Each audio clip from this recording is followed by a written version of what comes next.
is a presentation of Sertoba Media and Comey Media Incorporated.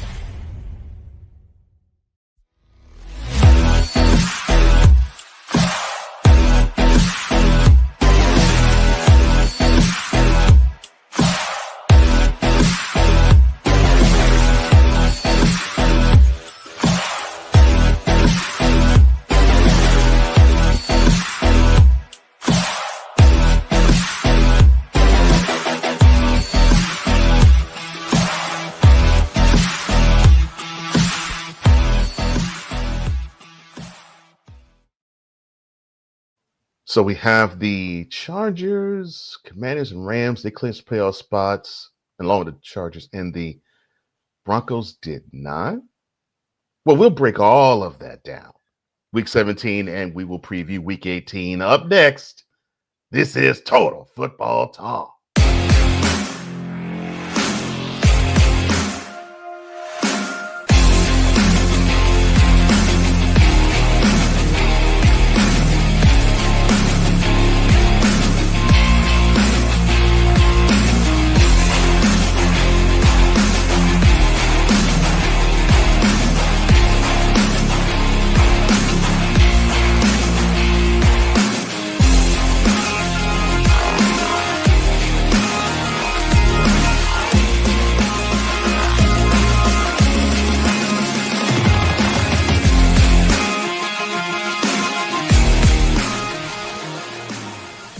Well, ladies and gentlemen, welcome to another exciting edition of Total Football Talk, the 70th edition of said program. I am one half of the co-host of this show. That is Cole Johnson. I am the mad scientist, the EP extraordinaire, and the EP of all EPs. I will be momentarily joined by the other co-host of this program, one who is Mr. D. Willie in the Evening, Mr. In-Out Sports Debate, and the now excited going to the playoffs Commanders Grind Report. And now he has at least one extra one he has to do, maybe more. The other co-host is D. Willie, or Drew Willingham. We will have him come on board momentarily. But for now, we got to get to a lot of stuff, break down what was in Week 17 and what is to come in Week 18 of the 2024 NFL season. And let's break down what was in Week 17 in opening drive. All right, let's go. We got trips, right? At 42, 989. On two. Ready? Ready!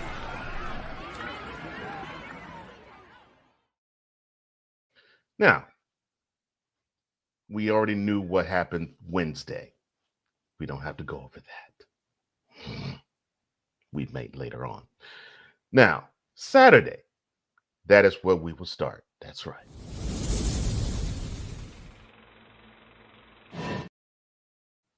So Saturday, we had 3 games that we had to play.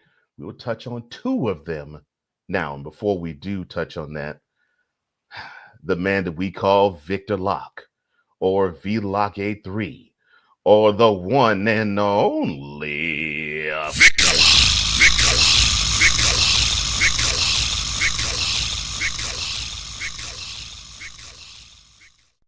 Says, good morning, TFT tribe.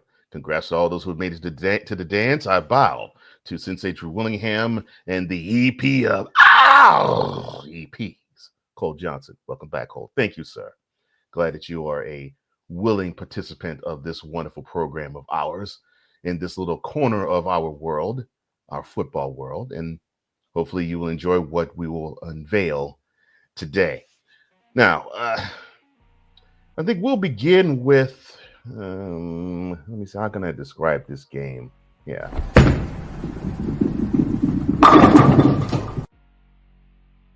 The NFL need to be smacked. Why I get why the Chargers were put on center stage, a win and they were in. I get that. But they were going to Foxborough to play the moribund Patriots. Wow. We could have had them play on Sunday and had them be buried amongst other games, but this started off the Saturday slate. 40-7 was the score, final score. The Chargers, of course, go into the playoffs quite easily. They yawned their way in the playoffs because the Patriots put forth very little fight, if at all. Justin Herbert probably played the best game of his year. 28 of 38, 281 yards and 3 touchdowns. He also had 3 carries for 12. J.K. Dobbins, okay. 19 carries, 79 yards and a rushing touchdown. He also had a reception for 7. The Chargers offense, paced by Dobbins and a little bit of Herbert running. They chewed up 147 yards on the ground. Ladd McConkey, who he's really coming to his own this year, being a reliable target for one Herbert. 8 receptions, 94 yards, and 2 of those 3 touchdowns that Herbert threw. On the defensive end, Derwin James Jr., man, it's been a long time since I've heard this name. He, for a few years, was considered the linchpin of the defense for the Chargers if he just could not stay on the field. He contributed mightily to their playoff clinching win. 2 tackles for losses, 2 quarterback hits, a fumble recovery, and 2 sacks. The man was active. And Derwin gave the Chargers 2 of their 4 sacks in the game. Not to be outdone, Cameron Dicker, the kicker of the Chargers, he was 4 of 4 for field goals. And on the other end, you had Drake May, who his steady progress is shown. There is some things about him that makes you say he actually might be a good future QB in the league. All they have to do is fit him with a line and some talent. 12 of 22, 117 yards and a touchdown. He did have 6 carries of 32 yards on a lost fumble. Hopefully, the Patriots can take care of him and build around him with offensive line. Hopefully. But this was about the Chargers. They from start to finish dominated this game. They understood the assignment, and now they are in the playoffs. Now, here's what's tricky. They're in the playoffs in what seeding? Well, currently, I believe they are the number 6 seed. However, if things were to fold in certain ways, like the team ahead of them, Steelers, like if they were to lose next Sunday and the Chargers were to beat the Raiders in Vegas, that means the Chargers would be the number 5 seed and not the number 6. Interesting times ahead. All right, let's skip to the nightcap, shall we, of Saturday. The Rams in SoFi hosted their divisional rival Arizona Cardinals. They had get back for them and revenge for them since they got stomped in the desert 41-10 in week 2. Well, they got their revenge, but it was not an easy time of things. 13-9 was the final score. The Rams struggled, as they really have offensively ever since that game against the Bills. Ever since that offensive explosion happened in that game, they've been struggling to score points. But their defense has been up to the task, and they have forced other offenses to struggle to score points against them. Matthew Stafford, 17 of 32, 189 yards, very uneven performance, but he did the one thing that he needed to do and has not turned the football over. He also had 6 carries of 16 yards. Puka Nacua was being a busy man. 10 receptions, 129 yards. He basically was moving chains all night long for the Rams. On the defensive end, Brandon Fisk, 2 tackles for losses, 3 quarterback hits, and 2 sacks. He paced away for the Rams to put Mr. Kyler Murray on the ground 4 times. And speaking of Kyler Murray, he was busy throwing. Unfortunately, he just was inerrant. 33 of 48, 321 yards. He did have a touchdown pass to Trey McBride, but he threw a Cameron Kitchens interception and, to seal things, a Kello Witherspoon INT when the Cardinals were driving with 1 minute to go. Tip ball was in the air, in the end zone, and it fell into the diving arms of, or hands, I should say, of Witherspoon, right at the pylon. Oh, well. He also had 4 carries for 32 yards. Michael Carter, on the ground, 13 carries for 70 yards. He also had 2 receptions for 11. The aforementioned Trey McBride, I mentioned the touchdown. He also had 12 receptions for 123 yards. And Marvin Harrison Jr., 6 receptions, 96 yards. And hopefully this group of Cardinals can grow and be better. They, of course, fall to 7-9, and they were eliminated before this game began. The Rams, well, they improved to 10-6, and they became willing participants of everything that broke down in the weekend to come.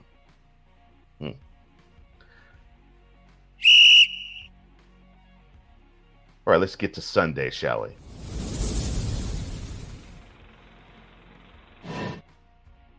So the Bills, they came into Highmark Stadium, because I keep wanting to call it Bill Stadium so bad, but Highmark Stadium, needing a W, their last regular season home game of the year, needing a W to secure the number 2 seed. Of course, number 1 seed's out of the grasp because the Chiefs secured that on Christmas Day for themselves with their 29-10 victory over the Steelers. The Bills summarily decided to whoop up and whoop down on the Jets, 40-14. The score was 42-0 before the Jets decided to even notch a point on the board. Josh Allen, uneven performance for the second week in a row. 16-27, 182 yards, 2 throwing touchdowns. He also had 5 carries and 17 yards and a rushing touchdown. The Bills defense, they were active. I mean, they were getting after Mr. Rodgers and his neighborhood. 8 tackles for losses and 4 sacks on the day for them. Speaking of Aaron Rodgers, 12 of 18, 112 yards, a Christian Benford interception and a Jordan Phillips interception, and a benching under a partridge tree. Yeah. Yeah, he got benched in lieu of Tyrod Taylor, who he may not have thrown for as many yards, but he actually was a lot better. 11 of 14, 83 yards, 2 touchdowns. He also had 2 carries for 6 yards. To put it plainly, simply, and succinctly, the Jets are horrible. And the Bills, well, now they're ensconced at number 2 seed. I mean, they can't drop and they can't get to the number 1 seed. So more than likely, when they travel to Foxborough, you will not be seeing many of the players that played in yesterday's game suit up next weekend. Why? It would not matter to them. So congratulations to the Bills. They already clinched the AFC East. They clinched that back in November. The road would go through them in Western New York unless they got to play the Chiefs in the AFC Championship game. So congratulations to them. But of course, they don't get a bye. They host a wild card game as well. So they host a wild card game and a divisional round game.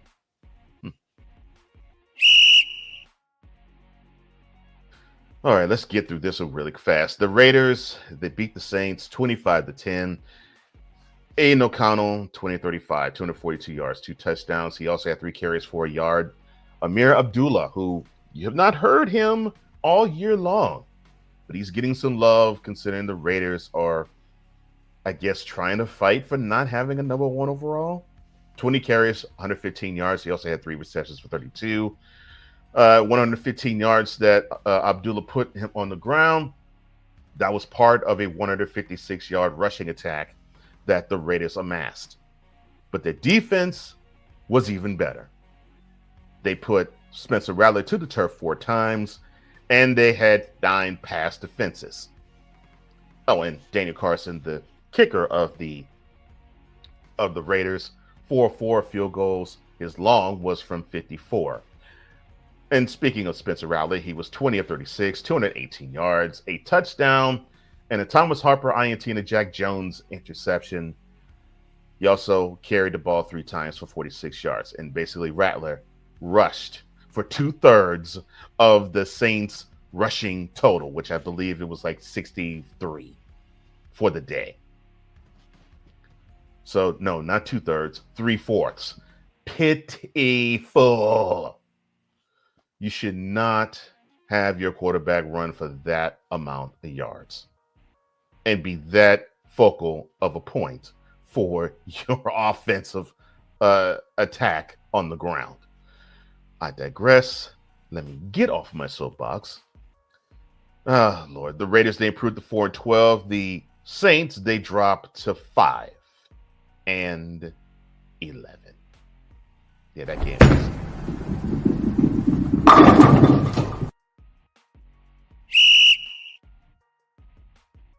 All right. Another game that was bull and shoe ugly. I will be kind to one Mr. Locke. His Cowboys, they went to South Philly, and they really didn't give a crap about being there. Let's be honest. The Eagles had their way with the Cowboys, 41-7. I mean, the game began on a C.J. Gardner-Johnson 70-yard pick six off of the arm of Cooper Rush. That is how the game began. So that pretty much was a portent of things to come. Kenny Pickett, he started the game and did decent, other than having a meme-like moment with the nickel pass. Oh my gosh. 10 of 15, 143 yards and a touchdown. He also had 3 carries of 3 yards. Unfortunately, he had to pull himself out of the game due to aggravated rib injury. Tanner McKee, who got his first NFL action, he did not throw the ball much, did not need to throw it for much. 3 of 4, 54 yards, and 2 touchdowns on his arm. He also carried the ball twice for a -2 yards, because the star of this game was Saquon Barkley, 31 carries, 167 yards. He did not score a touchdown. He also had 2 receptions of 2 yards, but the 167 yards is key because he needed 162 to get to the magic number of 2,000 yards. He did do that on his last carry. And he got basically a wonderful curtain call, which you rarely ever think you'll see from Philly fan, but Lincoln Financial Field chanted MVP as he walked off the field, which he deserves. And I'll even go on record as saying, to me, Saquon Barkley is the MVP of this year. He's not going to get the award because the MVP, unfortunately, is the quarterback's award, which that sucks because it to me goes against the understanding of valuable and most valuable player. Because guaranteed, if Barkley didn't get 2,000 yards for him, the Eagles would not even be sniffing the NFC East Championship, which they are. They would not even be close to having an outside chance, which I think now it's just about killed, of being the number 1 seed in the NFC. To me, that is what an MVP is. And to me, Saquon Barkley is 2024's MVP. I don't need to see week 18 for that, for me. But that 167-yard effort from Barkley, it gave the Eagles 179 yards on the ground. Devontae Smith was balling in this game, 6 receptions, 120 yards, and a couple of receiving touchdowns. Now, I mentioned C.J. Gardner-Johnson, of course, the corner for the celebrated corner for the Eagles. He also had another interception. But as I said, the game started on a 70-yard pick six from his hands and his legs. Cooper Rush, 15-28, 147 yards. He thought C.J. Gardner was a receiver for the Cowboys because he threw it to him twice. He did have a touchdown pass. He also carried the ball twice for 2 yards. I will say this, Cowboys fan, you should be excited because it looks like the team, strategic-wise, seems to be high on one Rico Dowdle because they've been feeding him the ball ever since the middle of November, and he seems to have taken to the extra load. 23 carries, 104 yards. He had a reception for 4 yards. He did have a lost fumble, but I think if you're going to see any type of silver lining for your next season, you might actually have one of your running backs that could possibly take you to a further distinction in place than 7-9, which that's what they are now. The Eagles are 13-3, but I really do say congratulations to one Saquon Barkley. He, to me, is the most valuable player for the National Football League in 2024. But you know it's going to go to either Josh Allen or Lamar Jackson or both.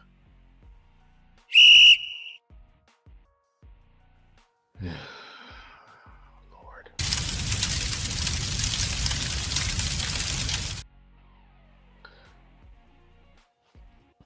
Panthers, Bucks. I really want to do this so bad. But I want to give you equal representation. The Bucks, they hosted the Panthers. Of course, the Bucks are fighting for their NFC South divisional championship lives. So they needed this game and they need the following game even to have a chance. So, of course, they put forth their best foot, and they put a foot in the Panthers behind 48-14. Baker Mayfield, he had his best game as a pro. And I am not saying this from hyperbole. I'm saying this for real. 27 of 32, 359 yards, and 5 touchdown passes. He also had 2 yards. He should frame this performance because that's exactly how he should play. Like that. Mistake-free, and you spread the ball. Of course, it helps, though, if you have a rushing attack spawned by Bucky Irving. The rookie has really come on. 20 carries, 113 yards. He also had 4 receptions, 77 yards. He was busy all over the place, getting you almost 190 yards total of offense. But Irving starred in the rushing attack for the Buccaneers that got them 202 yards on the ground. Yes, I know it's the Panthers, but look, the Panthers are one of the 32 NFL teams. You got to take advantage of them if they're horrible. And the Buccaneers took advantage of them as moribund as they are. Mike Evans, 8 receptions, 97 yards. He had 2 of those 5 touchdown passes that Baker Mayfield threw. The other 3 was spread out. The Buccaneers defense, they didn't want to be outdone in this party. They unfortunately put that young Bryce Young to the turf 5 different times. 5 different guys put him on the turf 5 times. Who he was 15 of 28, 203 yards. He did have 2 touchdown passes. He did not make a mistake. He didn't throw the ball, didn't throw an interception, did not turn the ball over on a fumble. He also had 2 carries for 8 yards. He just simply was outmatched. And the only other person that went along with him for the Panthers, Adam Thielen. Yes, I know he still exists. 5 receptions, 110 yards, and both of those touchdown passes from Bryce Young. Let me see. Well, that puts the Panthers at what, 3-13? No, I'm sorry. My bad, 4-12. Season so bad I can't even recall what their record is. But I do know the Buccaneers. Theirs is 9-7, and they were waiting with bated breath on Sunday night's game. Bated breath.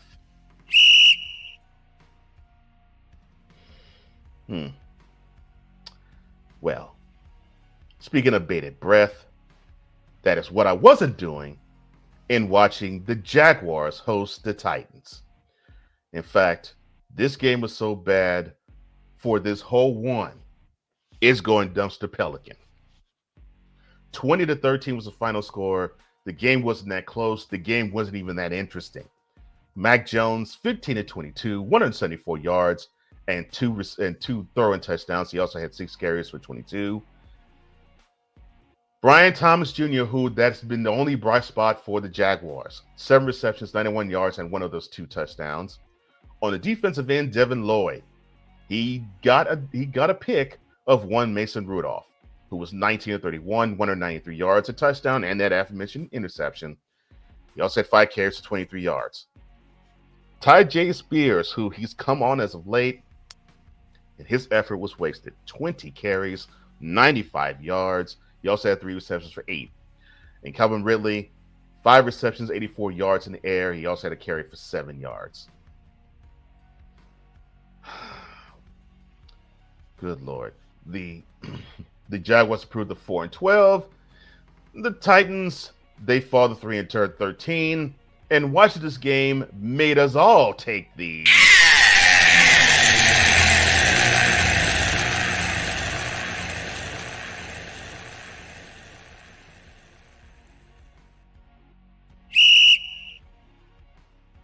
all right, more Sunday games.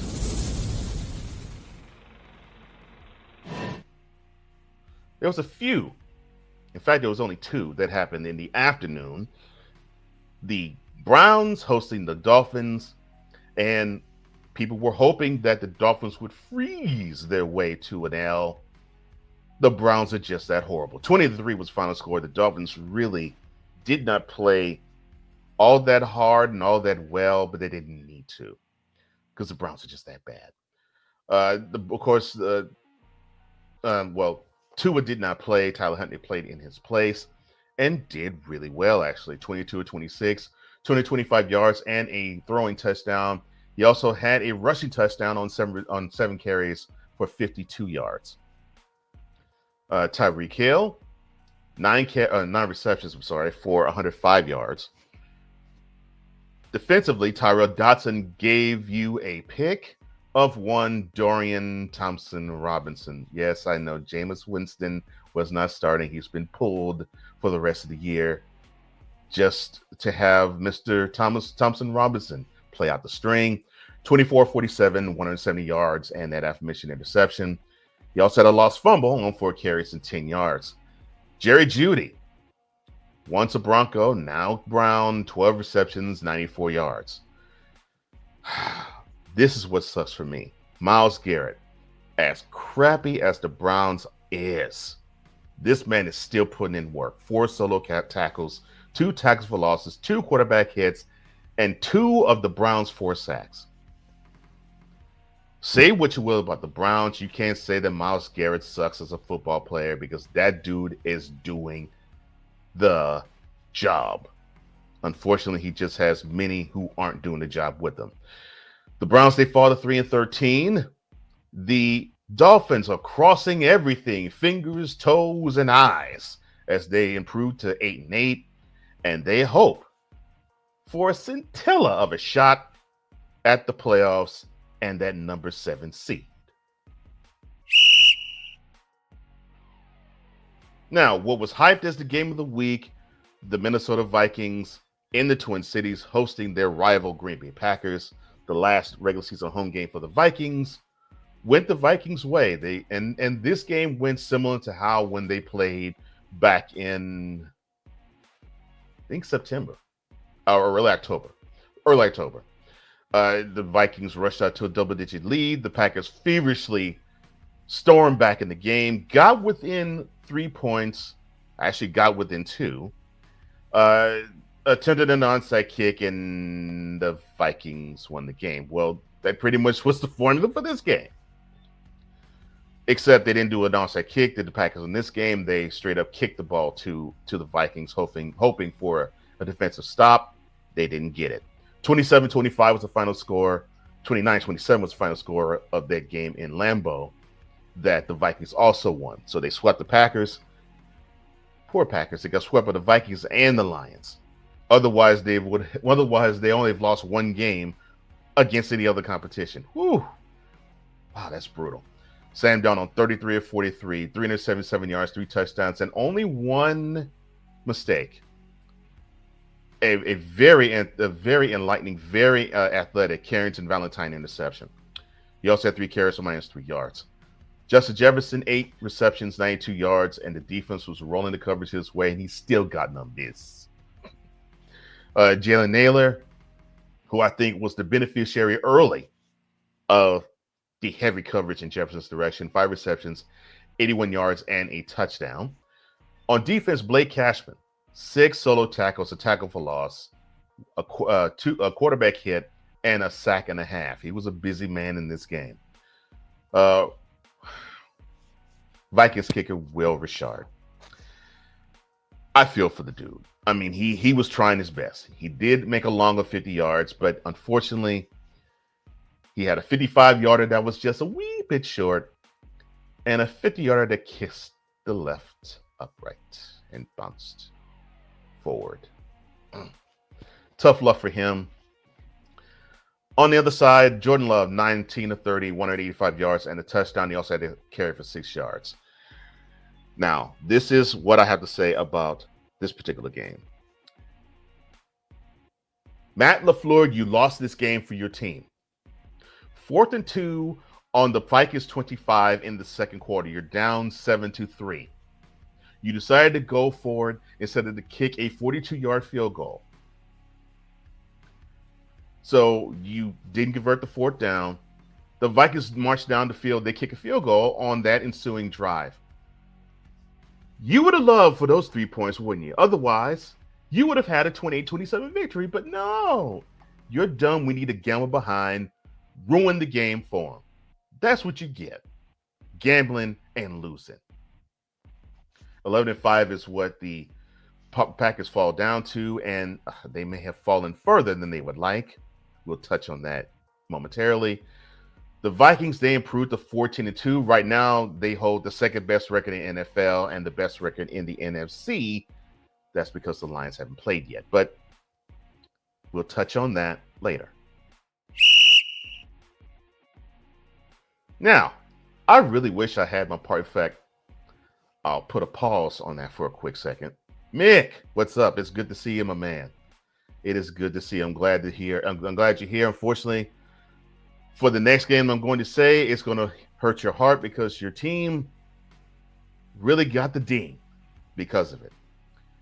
Snowman, he says, good morning, Snowman, checking in from Indiana and working well. Good. A shout out to the EP of all EPs, Cole Johnson. A shout out to Sensei Drew. Well, thank you, sir. And there's many who are saying that, yes, you all agree that Barkley's the MVP, but they're probably going to push the award either to Lamar Jackson or to Josh Allen. I agree with you. And now, ladies and gentlemen, the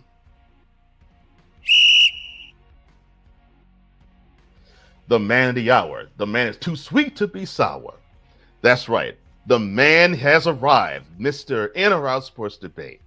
Mr. D. Will in the Evening. Mr. Commander's Grand Report. In fact, he is beaming from ear to ear because he has more Commander's Grand Report episodes to make for the 2024 season. Welcome, D. Willie, or Drew Willingham, my other co-host of this program and my brother to the program. How are you? How are you?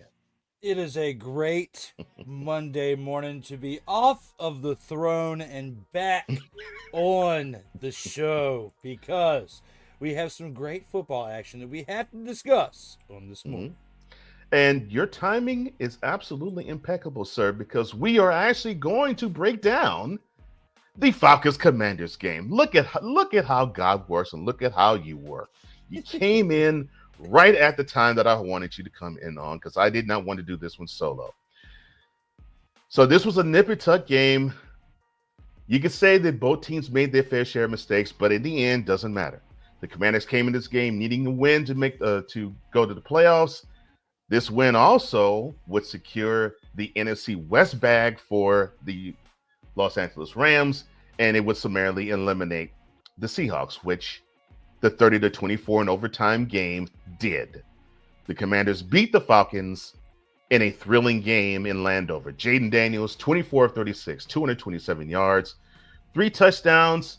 He did throw a pick, and I think that was in the second quarter, and he was rushing his butt off. 16 carries for 127 yards. In fact, he paced the way for that bruising Commanders offense to grind out 216 yards on the ground.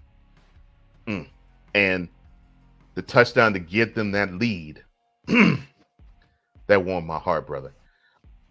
Olamide Zaccheaus.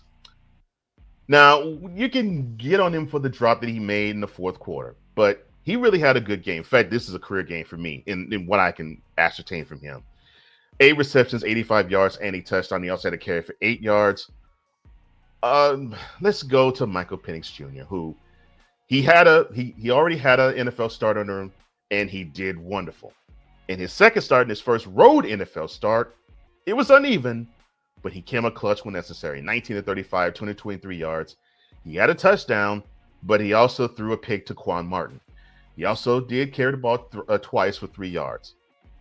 Bijan Robinson, 17 carries, 90 yards, 2 touchdowns, and he saw a snap sail over his head. Ooh, when they did not need it. 3 carries for 8 yards. 3 receptions for 8 yards for him as well. Drake London paced away receiving-wise for the Falcons, 7 receptions for 106 yards. The Vikings defense put Jaden Daniels on the ground 5 times, and the interception that Jaden Daniels threw, he threw that to the arms of Caden Ellis. Your thoughts, sir, on the Commanders clinching a playoff berth with the 30-24 victory of the Falcons. So with this game right here, the Commanders would have clinched a playoff spot, whether they would have won the game or tied It. Right. Because that was also in the cards, later into the game. Later, once we got into overtime, when they took that time out, there was discussion about how they could be playing for overtime here. Well, there were a lot more cards at play when it came to how this game was going to pan out, because JD had his struggles in this game. He had his struggles last week against the Eagles. And Zacchaeus, like you said, this was probably one of his career best games, and he was playing against his former team. He's playing against, I forgot he was a Falcon. That's right. Yes, he was a Falcon for a little bit. And he comes back. He didn't come back. They come to him, and he, last week against the Eagles, I would say he had his career game, and then he topped it this week, because last week he had 5 receptions for 70 yards and 2 touchdowns. And helped the Commanders with the comeback win over the Eagles. This week he only has 1 touchdown, but he does enough damage within 8 receptions, getting 85 yards and 1 touchdown. The one big piece that I would have to say, and this is somebody who contributed who don't know how much longer you're going to have him around, because he's getting older, and even with some of the things he said post-game, which I'll get to in a second, Zach Ertz. The same thing. Zach Ertz, 6 receptions, 72 yards, 2 touchdowns.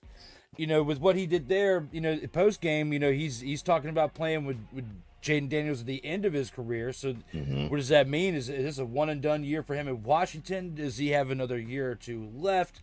But for what he did, Zach Ertz, literally when they made the call, when Chris Collinsworth said it, he carried the team into the playoffs. The catch that carried the team into the playoffs. But the truth is that there has been somebody that's been carrying this team towards the playoffs, and it's not Zach Ertz.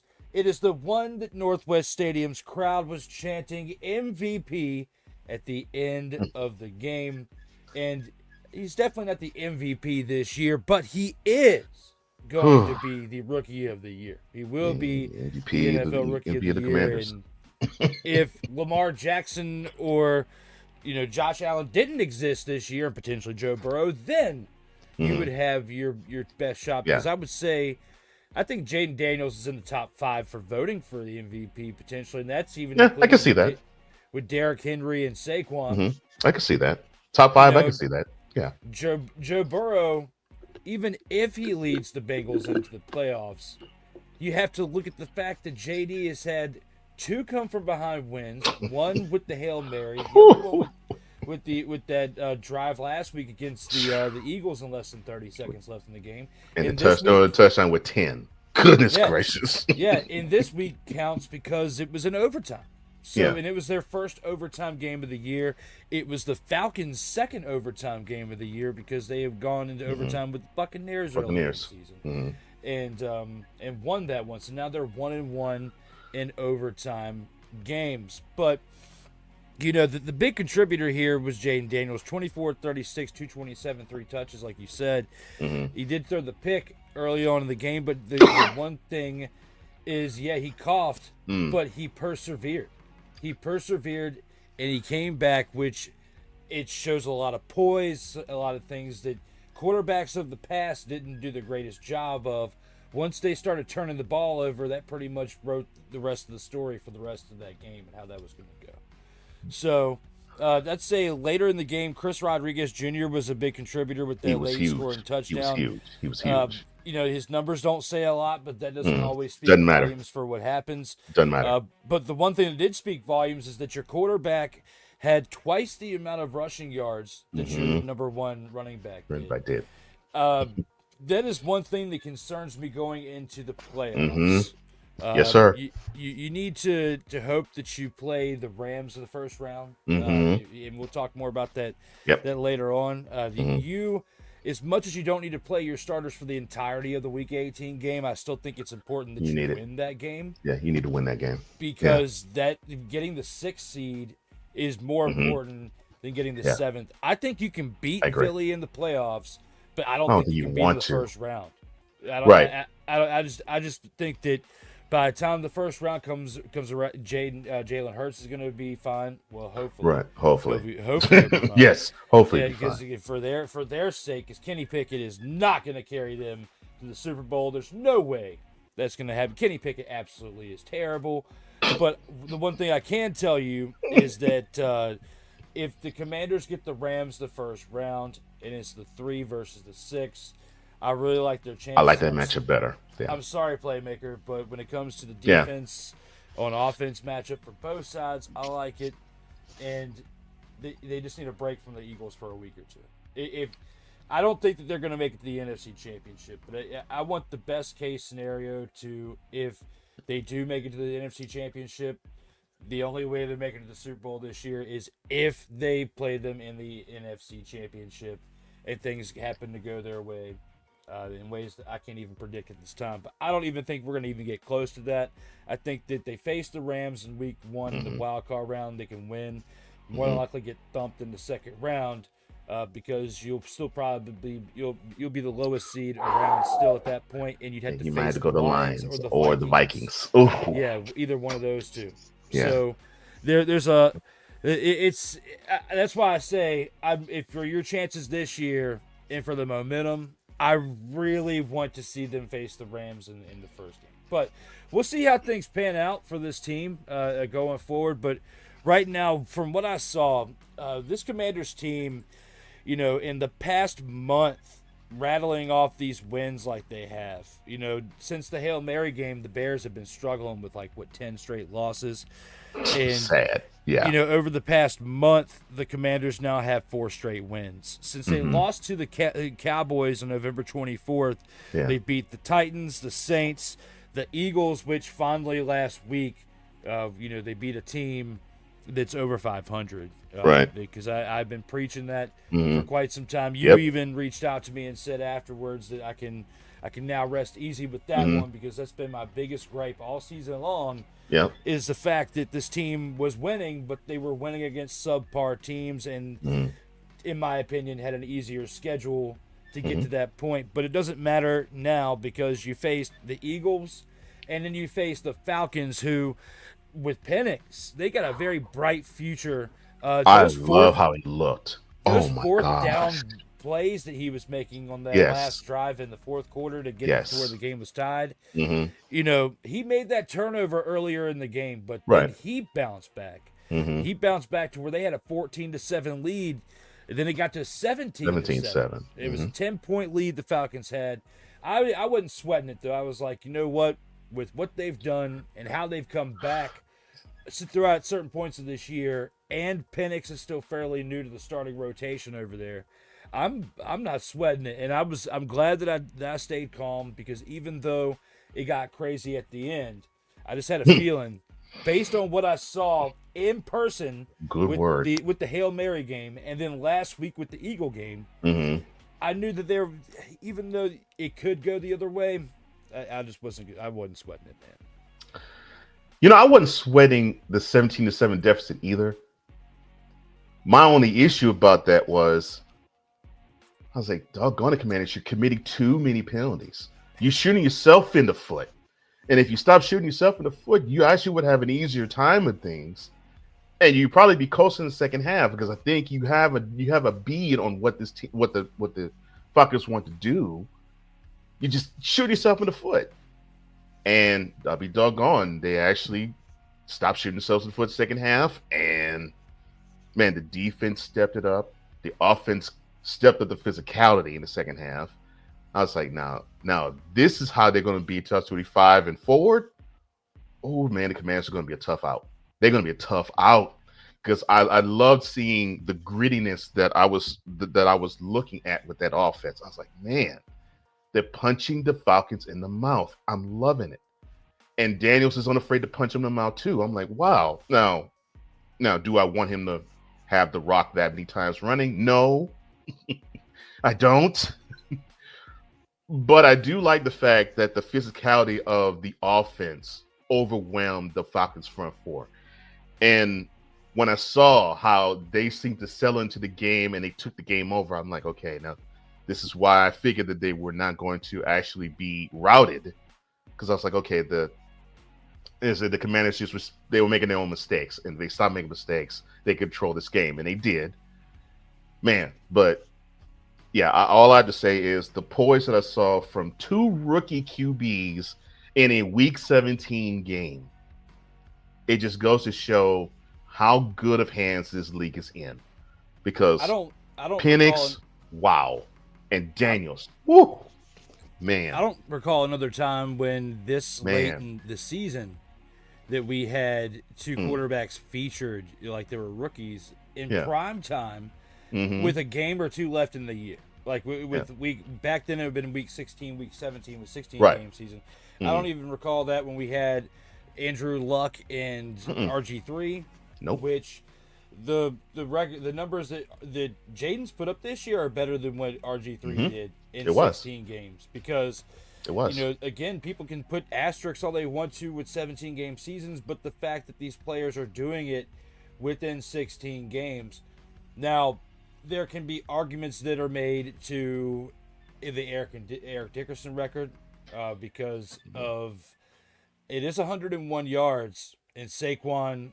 It's going to be tough to see how that goes down this upcoming week, because people are still going to want to reward Eric Dickerson as the number one because he did it in less games. 6 games, yeah, he did it in 16 games. Because you're still 101 yards behind, and I think that games like when they faced the Commanders last week, and when he had another tough game, I forget against who earlier in the season, when you look back at those games right there, those are going to be the ones that cost him the Eric Dickerson championship, if you want to call it that, for the running yards in a season. But when I look at that, and I look at what Jaden Daniels has done, most of the time when you look at a quarterback's numbers at 227 yards, it's like, all right, good job, it's good, but it's not like 300 and 400 yards. But when you see a quarterback that throws 220 yards with 120 rushing yards, right? That's like throwing for 350 passing yards. So, but the Commanders' offense, collectively between Robinson and Jaden Daniels, and Rodriguez, like you have up here, over 200 plus rushing yards in the game. Yards on the ground. With Zacchaeus' contributions again for a second straight week, with what they did on special teams. You could take away that interception into the game, but you take away the interception, it's clicking on all cylinders for the most part, except for those running backs. And I think that Austin Eckler's injury and what he brought to the rotation as a pass-catching running back, I think that's affecting this offense a little bit more, because as we look at this throughout the weeks, we look at this Commanders team, it has been not as effective in the running game, unless you look at Jaden Daniels, since Eckler went down. That's a really good point, because I have seen less passes, purposeful passes into the flat or screens that involve running backs. I've seen a lot less of that with the Commanders since Eckler has been out. So that's a really good point. That's a really good point. And the fact that even though they gave up 2 touchdowns to Bijan Robinson, the fact that they kept him under 100 yards. That's a big time plus, because that is what the Falcons want to do offensively. They want to batter you with Robinson. Yeah. I don't remember the exact way that I said it, but even last week when I was rolling solo, I was talking about, if they can keep Robinson under 100 yards, which I believe they will win this game. It was something along those lines, and they did. I didn't think it was going to go to overtime. I would say this: the clock management by the Falcons needs to improve. It was definitely that pisses me off. Yes, yeah. Their clock management was not good, but yet this is a very young team. You have a quarterback who's starting his second, third game, or playing his second. Yeah, I think playing his third, starting his second. Yeah. So Jaden has played in every single game this year. He's played in 16 games at this point. He had 14 games of a head start over Penix. Even though they both play college ball, I'm just saying, for the game speed, for the flow, the chemistry within your own team, all those things play a factor. But at the same time, that goes on the head coach and the quarterback. Because the head coach is communicating throughout the earpiece, can also take timeouts. I was screaming at the TV. That's where I'm angered. Yes, I was even screaming at the TV at the Commanders in the fourth quarter when it was down, even though it didn't really matter at this point. I guess they were thinking because of the length of the kick, it wasn't that big of a deal. But when you have a timeout and it's down to 2 seconds in the fourth quarter, and the other team has a chance to win the game. If Koo was in the game and wasn't hurt, they would have lost this game. The Commanders would have lost this game if Young Ho Koo, whatever his name is, Young Wei, would have been in the game. But because of his injury and because they have somebody who's been with this third different team, the Jets, I believe it's either the Jets and the Packers. Third different team like in the same month? Because I think it says like one game, 1 week, one game, another week. I was like, dang, he's been bounced around. Yeah, the Jets, the Packers, or it's either the Jets and the Saints, or the Jets and the Packers, and then now the Falcons. And looking at this, it was a pretty long kick. Yeah, it was. The way the camera angle was, it did it on purpose. They were trying to mess this. It was online. Guy made the kick, and they took. It's like you could tell, and I was like, man, for somebody who works with cameras and stuff, that makes me mad. Because they got me. They got my expletive. Well, that's not supposed to do it though. but yeah, they did, and the kicker missed it, and that was good. And then of course, with the Commanders winning the toss, that was big. There was huge momentum shift, just like when you would text me about that yesterday with the touchdown and just with the way things were going towards the end. It was going in their favor. It was, and it worked out, but. There was definitely some things they need to clean up. As far as for the team that we were just talking about with the Falcons, they got to work with their clock management because for the playoffs and for the football fans' sake, I think it would be better for the Buccaneers to make the playoffs again and win this division, just because that way the Falcons can end this season healthy and can get started with their offseason moves to fully build their locker room. And when I say that, meaning move on from Kirk Cousins, move him somewhere else to where he can benefit and still get his play, and let Penix take over. But I don't think that's hurting them now. But them collectively as a unit will be better if they can just start into the 2025 offseason, because the Buccaneers are the better team of the South. Yeah, it's looking more and more that way. And I dare say for me, just how I was looking at it, how the Falcons attacked that last drive of regulation, that made me say the Buccaneers are the better team in the South. Because, and yes, I'm saying this with the fact that I've actually by proxy of actually being boys with a Commanders fan, I'm rooting for the Commanders. Just like you said, as a football purist, I'm looking at this game. I'm seeing a wonderful throw that Penix made. I think it was a Drake London. And it was complete near midfield with 34 seconds to go. And then the next time the clock stops is with 12 seconds. I'm like, how in the world could you brainlessly, and I wasn't yelling at Penix. I was looking directly at Raheem Morris, the head coach of the team. I was like, how could you mindlessly let 22 seconds tick? I'm like, you're near midfield. You need to have at least you need to have your offense understand that they gotta get at least 20 yards downfield, maybe even 25, and you could do that with 3 plays to get a winning field goal. I'm like, why would you waste that time? I was so heated because I was like, oh man, come on. This is a mistake you cannot make. And I'll say it right now, Raheem Morris, I love you, brother, but you cost your team the NFC South with that play. With that coaching decision, you cost your team the NFC South. You did, because I do not see. I can't even see the I can't see Tampa losing to the Saints at home. I can't see it. But you cost your team. You cost your team NFC South. That frustrated me. Otherwise, that was a great game I saw Sunday night. But man, I was so heated when I saw that. So heated. But and it's good, and that's a good point, and I agree with you. The Falcons, they dropped to 8-8, and they may drop completely out the playoffs. They still have a shot, but they gotta pray though now that the Bucks lose to the Saints at home, and then they could beat the Panthers at home, and they'll be the NFC South champs. But I sort of agree with my partner. I think they need to need to wave the surrender flag and see the NFC South to the Bucks because they are the better team and they're playing better. Meanwhile, the wonderful Commanders, they are 11-5. They are in the playoffs, and not just that, they now own the 6th seed. So all they need to do is beat the Cowboys in Arlington, and they will be more than likely playing against the Rams in the wild card, not the Eagles. And I do agree with you on that too. I think even though they probably match up well against the Eagles, I would not want them to match up with them because I think they would be a little more physically demanding for the Commanders to actually overcome and take a victory, to get a victory, and they're playing them for a third time this season. Versus a team in the Rams where, yeah, they're pretty good defensively, but I think they can make hay against them.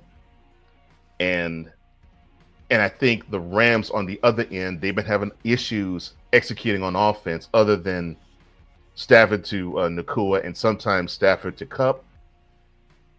The running game is an up and down. So I think the Commanders stand a much better chance against the Rams. But congratulations to the Rams because of that victory by the Commanders, they're now the NFC West champs. So you have that. Shout out to Playmaker. Yes, shout out to Playmaker. Shout out to you, Mr. Daniel Try. I agree with you. As for the Seahawks, and as for the Seahawks, unfortunately, that W forced them out the playoffs altogether. Yeah, nice try, but it just wasn't in the cards.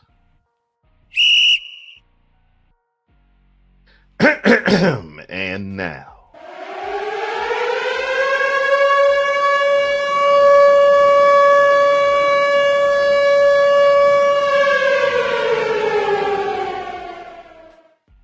Now, this wasn't even close.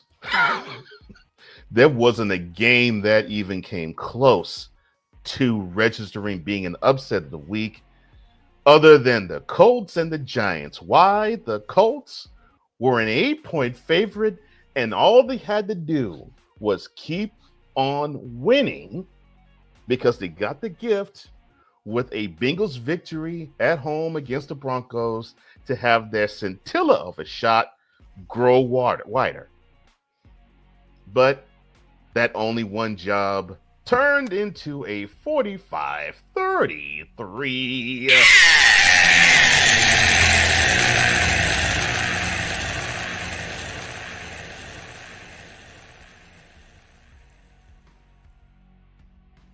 Drew Lock was 17 of 23, 309 yards and 4 touchdowns. Made him look very, I don't know, Tom Brady-esque, Peyton Manning-esque.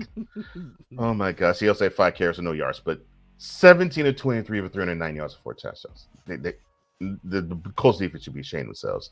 Malik Neighbors, 7 receptions, 171 yards, and he had 2 of those 4 touchdown passes. On defense, you had Drew Phillips and Dane Belton, each with a pick. You even had Amir Smith-Marset, who gave them a 100-yard kickoff return for a touchdown. Even the special teams sucked. Oh, I'm sorry. Joe Flacco, 26 of 38, 330 yards. Yes, I said Joe Flacco and down Anthony Richardson. I think for health reasons, they decided to have Flacco start. 2 touchdowns and the aforementioned 2 interceptions. He also had a carry for a yard and a Jonathan Taylor, wonderful effort. 32 carries, 125 yards, 2 rushing touchdowns. He also had 2 receptions for 11 yards. Alec Pierce, 6 receptions, 122 yards and a touchdown. And Michael Pittman Jr., 9 receptions, 109 yards and a touchdown. But with this loss, the Colts are out of the playoffs. 8-point favorites, and they get skunked at the Meadowlands. Your thoughts on the Giants beating up the Colts? I think the Giants forgot that they're the ones who were supposed to take care.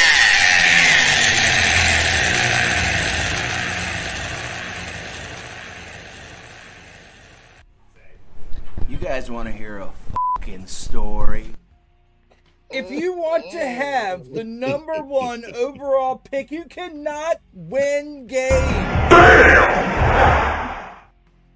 don't think they thought this through. Do you think they thought this through? Hell to the no, to the no, no, no, no. Hell no, no, to the no, no. In order to, Stop it. Get some help. you have to suck first. You can't win games, and you have been sucking all year long. You go from the top seed in the NFL draft to now picking 4th if the season ended today. You dropped 3 spots. You must think that Shedeur Sanders is going to fall to you in the 4th overall pick. Oh, no. And there is no absolute way that that is going to happen. It's not. It's just not. Looking at this for what it is, and look at the standings. Let's pull up the standings real quick.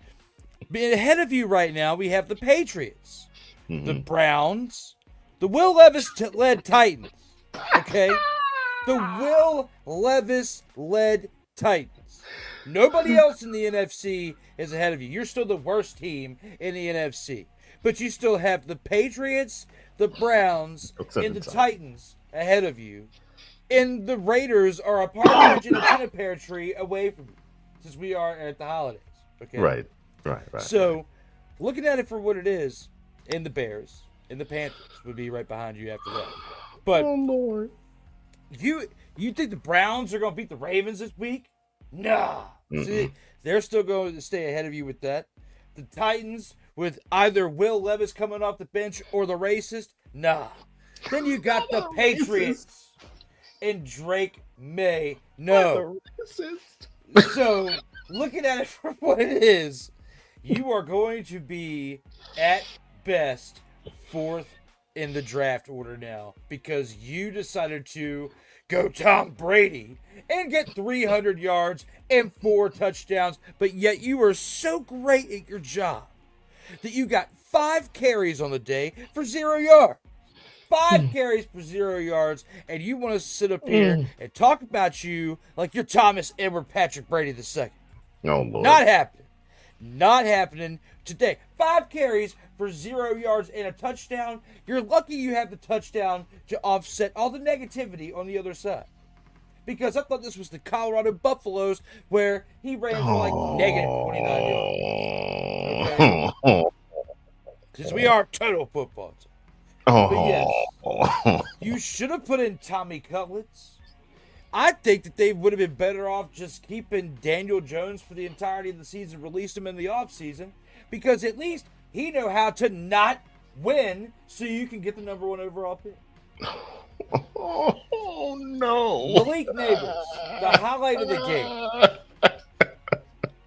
Malik Neighbors, highlight of the game. 7 receptions for 171 yards and 2 touchdowns.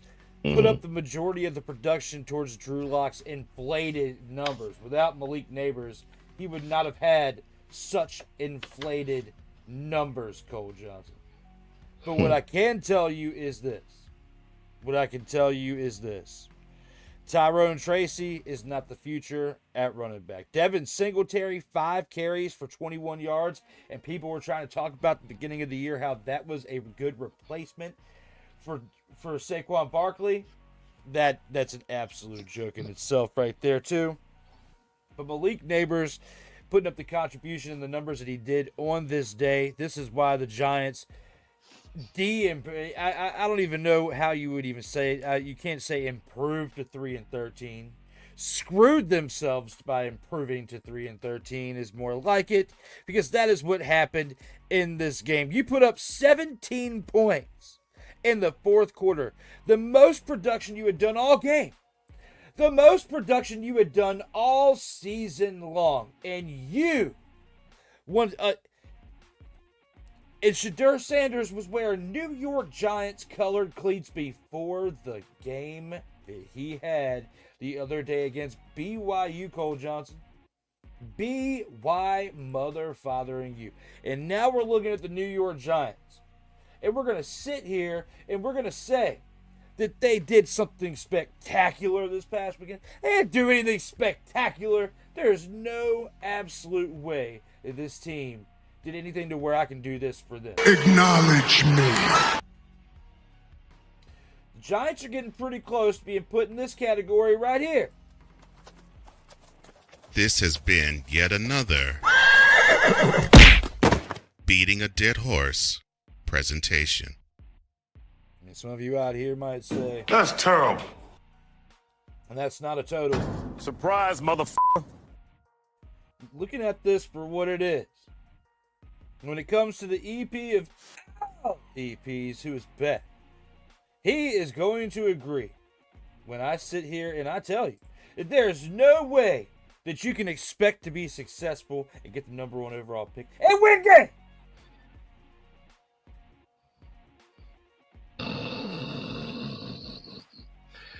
Now, what makes it even funnier? Yeah, I saw that magic trick. I love that. Now, now we both have a brother who was a huge Giants fan, and so when I talked to my mentality brother Wise, I said, "Wait a minute." I said, "What is this Giants offense? Where has this been all season?" And the response he had to me was just straight up and so he says, "They only had one job. After lose games, and they can't do that right." I'm like, oh no. So they only have one job, and they can't get that right. I'm like, oh, that's cold. But I'll give the Giants credit. They are now 3-13. But like you said, they're still the worst team in the NFC, but there's 3 teams in the AFC that's considered worse than they are. Meanwhile, you do have the Colts who, well, they had a slight chance, a small chance of making the playoffs. Unfortunately, they can't. With this L, they got eliminated. And now it's all about 2025. Po fellas.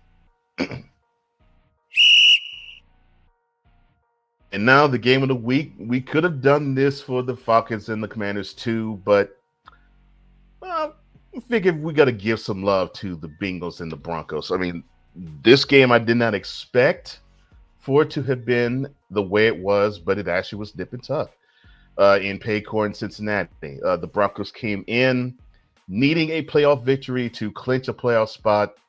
They still need a victory to clinch a playoff spot because they left Cincinnati with a 30-24 L in overtime. Even the games had the same score, final score. But Joe Burrow, I'll get to Joe Burrow later. Chase Brown, running back for the Bengals. I think he had to leave due to injury. He had 20 carries, 67 yards, and 4 receptions for 24. T. Higgins, the dude was boogieing all game long. 11 receptions, 131 yards, and 3. In fact, all 3 touchdowns of Joe Burrow's. He did have a lost fumble, but it's par for the course. Jamar Chase, 9 receptions, 102 yards. Mike Gesicki got involved in things as well. 10 receptions, 86 yards himself. Jermaine Pratt on defense for the Bengals. The linebacker got 5 solo tackles, a pass defense, and a pick. And then we get to Bo Nix, quarterback for the Broncos. 24-31, 219 yards, 3 touchdowns, and a pick. The Jermaine Pratt interception. He also had 7 carries, 31 yards. Marvin Mims Jr. was catching every clutch pass that was tossed his direction. 8 receptions, 103 yards, and 2 of those 3 touchdowns for Bo Nix. He also had -1 yard on the carry. Defensively, Jonathan Cooper, a tackle for loss, 2 quarterback hits on the sack and a half. Zach Allen, 2 tackles for losses, 6 quarterback hits, and 3.5 sacks. In fact, he had half of the Broncos' 7, count them, 7 sacks on 15 quarterback hits of Joe Burrow, who was 39 of 49, 412 yards and 3 touchdowns. He also had a rushing touchdown on 4 carries for 25 yards. Your thoughts on the Bengals' victory in overtime over the Broncos this past Saturday? Just like you said, it was the same final score, the same outcome. The home team won the game. Right here with Burrow, and both home team quarterbacks had 3 touchdowns to lead the team into the overtime win, and both scoring on their 3rd touchdown pass. The big thing here with this game is the first half is very bleak. There wasn't much action in the first half. The defenses were doing their job by containing each other's offenses. Third quarter started to pick up a little bit when you think of the fact that they both started scoring, but by the end of the third quarter, it was a tie game. Back and forth it went in the fourth quarter with both teams scoring touchdowns, and we get to the final, with the Broncos scoring that 25-yard pass from Marvin Mims Jr. With 8 seconds left in the game to tie it up. That was absolutely huge. When you just think about a little over a minute, like a minute and 20 seconds before that, the Bengals had just scored. So, back and forth in the last 2 minutes, this game definitely deserves to be the game of the week. Yes, the Commanders, and the Falcons game went to overtime, and it was a primetime game, and it was the rookie story and all that good stuff. Yeah. But the big thing that I would say is last week we had the Eagles and the Commanders as the upset of the week that I put it up there for. So they were already in highlighted fashion in the prior week. So, and I did that. I didn't think, even though you were gone last week, you were on the road, I didn't think that you would think that was a homer pick. And had we gone with them being in the prime slots for this week, people probably would have been that was homer pick because it was back-to-back weeks. But I don't make the picks in the slate currently. Cole does, and Cole's been absolutely killing it. And I agree with this, with the upset of the week and the game of the week this week, because of the huge factors. When you think of the Commanders have pretty much been in the chase for the playoffs since the season started. The way they've been playing. Of course, they've had some hiccups here and there, which is why they got 5 losses. They're a young team, but it's still very respectable when you look at teams that are 8-8 or 9-7 still making claims for the playoffs over there in the AFC, because the NFC is now wrapped up except for the NFC South with the Falcons and the Bucks. Other than that, all the wild card spots are locked up, and they're respectably have like a win or 2 more than what the lower seeded teams in the AFC have. So the NFC is a tough conference of the two right now. I feel like they've stepped it back up and taken over again, as the AFC was on top for a while. But looking at it for what it is here with this game between the Bengals and the Broncos, you now put the Broncos in a spot to where they could have clinched the playoff spot this past week, and the Bengals have been eliminated. But instead, we're talking about the Colts getting eliminated by the Giants on this Monday, and we're talking about how the Broncos lost to the Bengals, who have, against all odds and against the wills of so many people, come back to an 8-8 record through 17 weeks with a chance to still make the playoffs in Week 18. And whether they make the playoffs or not, if they win and get to 9-8, that's a huge win right there. Just to do that in Week 18, and we'll do the predictions here in a little bit. But I got to say that T. Higgins put up some big numbers in this game. So did Jamar Chase. When you have 2 weapons like that contributing over 100 yards to offset Chase Brown, who couldn't put up just 67 yards and 20 carries. He kind of had a little bit of a lackluster game, but the 20 carries helped establish the run enough to where, with his 24 receiving yards, along with T. Higgins and Jamar Chase's numbers and Mike Gesicki's, all together between the 3, they had 300-plus receiving yards between the 4 players. 4 of them, right. So that was absolutely huge.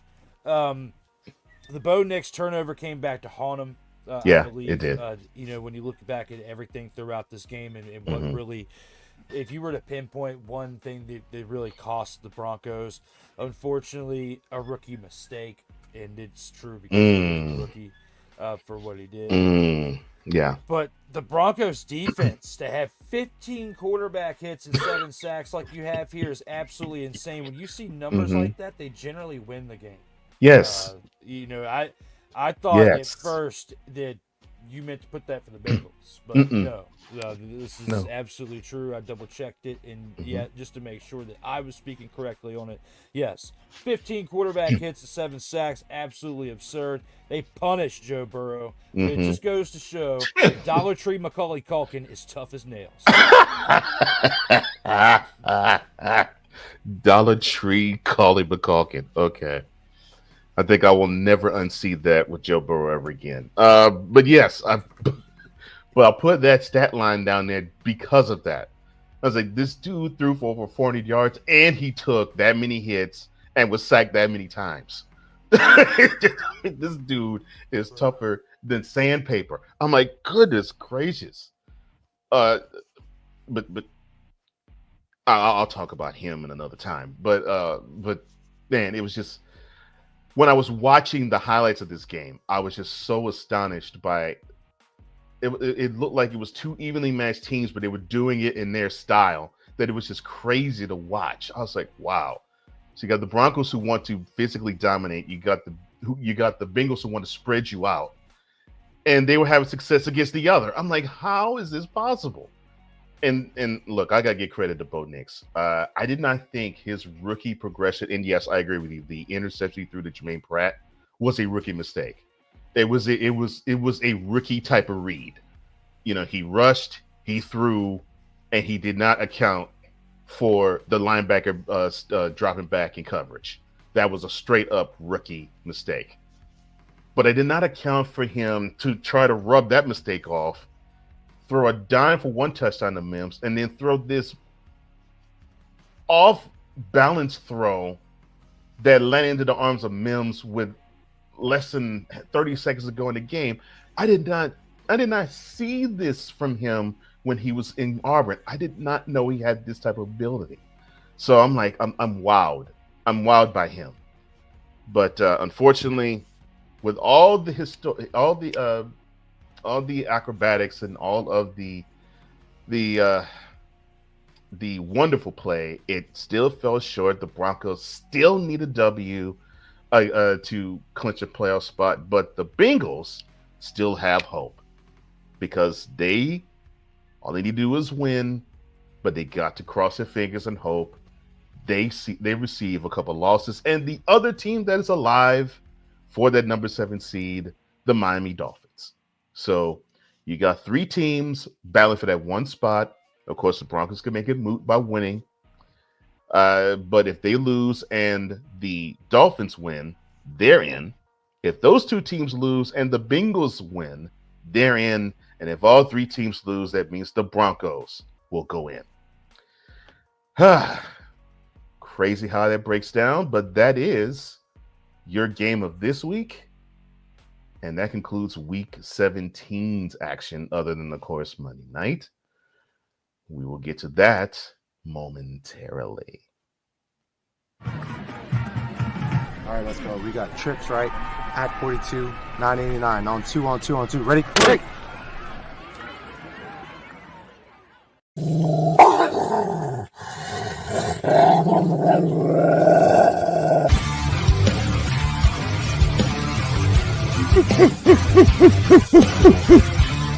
Where my dogs at? It is now time, though, to award the grand champ of Week 17 of Total Football Talk 2024 NFL season. And for his, Drew, the floor is all yours. So for this week, it was kind of tough. I kind of had to choose an honorable mention based on what we saw in last night's game. Okay. I had a grand champ of the week. Cole and I were talking about it yesterday before we even got to today. And then last night happened. And for that, I got to give an honorable mention to Jaden Daniels this week. 24-36, 227 passing yards, 3 touchdowns with 1 interception, 16 carries for 127 mother-fathering rushing yards. Led the team to playoff berth with the overtime win, along with the Hail Mary game that I was at, along with what he did last week against the Eagles. This kid has been absolutely major money for this franchise this year, and that's why he's the honorable mention. It would have been my pick for the Grand Champ of the Week had it not been for this guy. That is Sam Darnold. Sam Darnold is my choice. Money. Because of his career high in a game with passing yardage that took place in this past week. 377 passing yards on 33 completions out of 43 attempts. 3 passing touchdowns and 1 interception. Again, career high and passing yards for the game. Sammy looks happy in this graphic right here. So does JD. JD is major money for this franchise moving forward. The big question here, will Sam Darnold be with the Vikings next year? I believe that if he beats the Lions and goes into the playoffs as the number 1 seed and leads the Vikings to the number 1 seed, regardless of what they do in the playoffs, you have to give him a contract extension. We have had Sam Darnold on here for the Grand Champ of the Week in more cases this year than we have thought we would have had him as the Snowflake of the Week of years past because of what he did with his prior tenure over there in New York. Sam Darnold has been absolutely lights out. 35 touchdown passes on the year, and 3 of them came from this game right here. Ties Kirk Cousins for the second most touchdown passes in the franchise for this team. Looking at it for what it is, I gotta say, I cannot give it to anybody else for the honorable mention besides JD. And the number 1 pick for the Grand Champ of this week for myself is Sam Motherfather and Darnold. That's pretty strong. I actually have no arguments about Sam Darnold. He looked good in that game. Honorable mention. Oh, I'll get to honorable mention in a sec. But even the interception, I don't even say that was his fault. I think it was a case of the Packers adjusted and Donald threw a nice pass, but it took an athletic play for that interception. Other than that, and I saw that whole game, Donald hasn't looked better. Oh my gosh, he was great. Now, for your honorable mention, I remember coming this season that said manage your expectations. Not saying that the Commanders are going to be bad, but I remember what I said to you. I said, you got to measure the success of this team by the success of Jaden Daniels. Mm-hmm. And the team's going to go as far as he's going to take them. And I wasn't going to rule out playoffs. I'll just look at him. Just look at how his trajectory is going to be, and you'll get a gauge as to how well this team is going to be. Could not be better. Could not be better. That dude is nails. I mean, jeez. I'm like, Hail Mary pass, a touchdown pass with 10 seconds to go against a divisional rival. Over time when the team needed a playoff berth and didn't blink, I'm like, dang, this dude he's nails. Yeah. All I could do is just do for number 5 of the Commanders. And if you picked him, I wouldn't have called it homer. I would have said, I can understand it. Because I would too. I mean, 25 yards in the air and 127 on the ground in a game they needed. Yeah. He deserves this. Acknowledge me. He definitely deserves to be acknowledged. There's no question about that. No issue at all. None. And yes, congratulations to Jan Daniels. I believe you're going to be Offensive Rookie of the Year. I can't see anybody else. I seriously can't. Now, I have 2 honorable mentions. One of them will be congratulations to Saquon Barkley. You're now in the 2000 rushing for the year club for running backs. So congratulations to you. Also, I think the best game that Baker Mayfield has had in his NFL career, 5 touchdown passes and almost 360 yards and only 5 incompletions. Against the Panthers. That's the reason why I had to back off of that.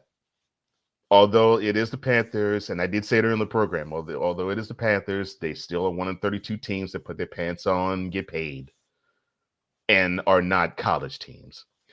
So they're pros. So the middle schoolers. They're pros. Good Lord. They're pros and they earn a check. Not as big as middle schoolers. Oh, I mean, I'm more than middle schoolers, but they earn a check. But I had to back off because I had to give it to one Joseph Burrow. Good Lord, the Dollar Tree Colin McCulkin. Dollar Tree McCullough.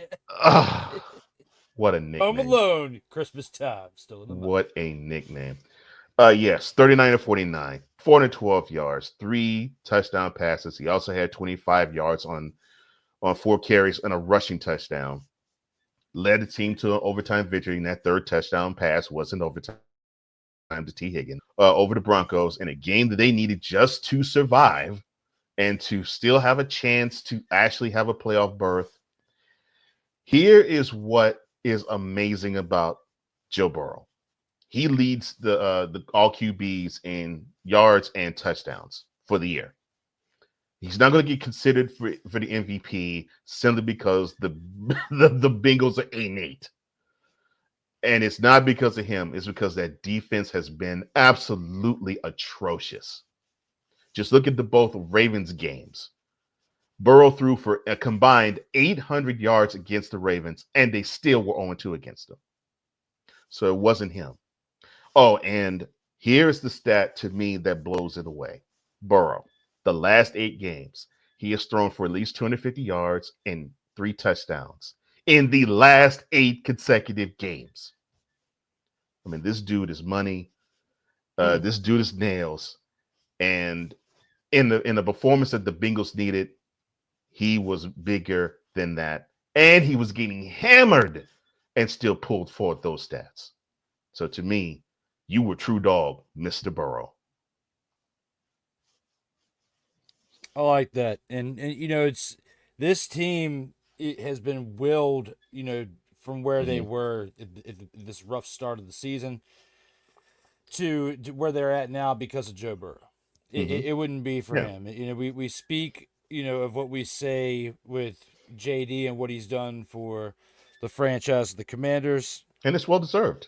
and you know, the Vikings with what happened with J.J. McCarthy because they moved on for Kirk Cousins. Right. You didn't know what their identity was going to be starting the year because Sam Darnold hadn't truly proven himself yet. Like from where he'd been, like, yeah, he had a few good drives with the 49ers when he was there for that one season. And he learned a little bit from Kyle Shanahan, but he's also learning a lot from the Kevin O'Connell system too. I gotta say that we had some really good picks for this week between the honorable mention and our actual picks. Yeah, I agree. And man, I'm looking forward to seeing what Jayton does in the playoffs, bro. I'm looking forward to that. I'm looking forward to see what Darnold does in playoffs too. Definitely what he's going to do Sunday night. Oh man, that's going to be some. It's going to be some good performances from these wonderful grand champs. I just don't know who's going to play at quarterback and for how long in week 18 because we really need to beat. This has been yet another Beating a Dead Horse presentation. Just to shut them down.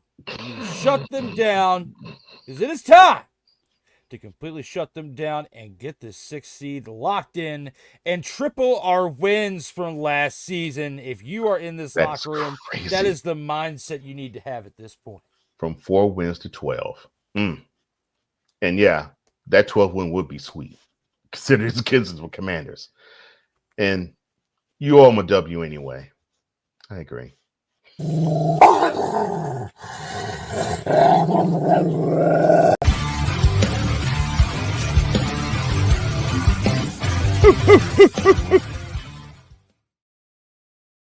Total football talk.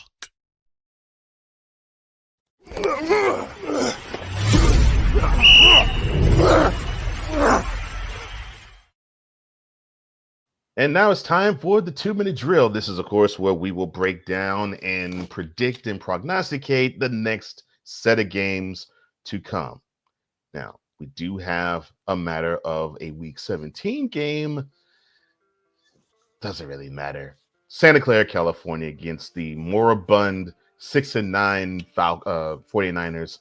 They're hosting the current number 5 seed, but that's simply by straight up default, 13-2 Detroit Lions. Do you see the Lions losing tonight? It is a road game. Mhm. It is a rematch of the NFC Championship from this past year. That's correct. But this is not the same teams facing off like there were last year. Both teams have been banged up pretty bad. Mm-hmm. They're depleted over there at the receiver position and the running back position over there for Yeah. the 49ers. Brock Purdy has not been able to play truly without his weapons into the level of what we have been accustomed to seeing Brock Purdy play at. So, with that being said, even though the Lions are dealing with injuries too, if they're on the defensive side, Right. I'm going to have to go with the Lions with the road win. They're going to get to 14-2 and face off for the division next week again on Monday night. Or no, on Sunday night. Sunday night. Considering Dan Campbell, how he is, I really believe that he wants to actually have his boys actually go into Santa Clara feeling as though they owe the 49ers a thumping. They owe the 49ers a victory. And that they should take personally what took place in January, where they went there and they came out with an L. And I really believe he wants them to have that mentality of, yeah, we could probably coast and lose, but I don't want that. I want you to feel as though that you're gassed, you're jumped, and you're not looking forward to the mega battle at home against the Vikings. I want you to actually owe this team a thumping. And I think they'll have the right mentality, and I think they will give the 49ers an L. I agree with you. I think they're going to win. They're going to improve the 14-2. Just for the simple, selfish fact for me, I want to see two 14-2 teams meet up Sunday night. Ooh, that's going to be great. It'd be history. Yeah. In fact, it already is history because there has never been two 13-win teams that have faced off against each other. Ooh. It Let might alone be two 14-win teams. Right. Whew. Man, that's going to be great. And in the same division. Yes, and in the same division. In the same division. This is great. Oh, yeah, it is. It is. All right. And we will begin the Week 18 coverage with the Saturday games. And it looks like the NFL wanted us to have the AFC North business taken care of for Saturday because both games are AFC North matchups. The first on tap, 4:30 p.m. Oh, I'm sorry, my bad. Tonight's, we'll just say Monday night's game, ESPN, ABC will carry that 8:15 p.m. all times of Eastern. That's for Monday. The Browns at Ravens game. The Browns at 3-13, Ravens at 11-5. ABC and ESPN would also be carrying that game. 4:30 p.m. is the kickoff at Baltimore.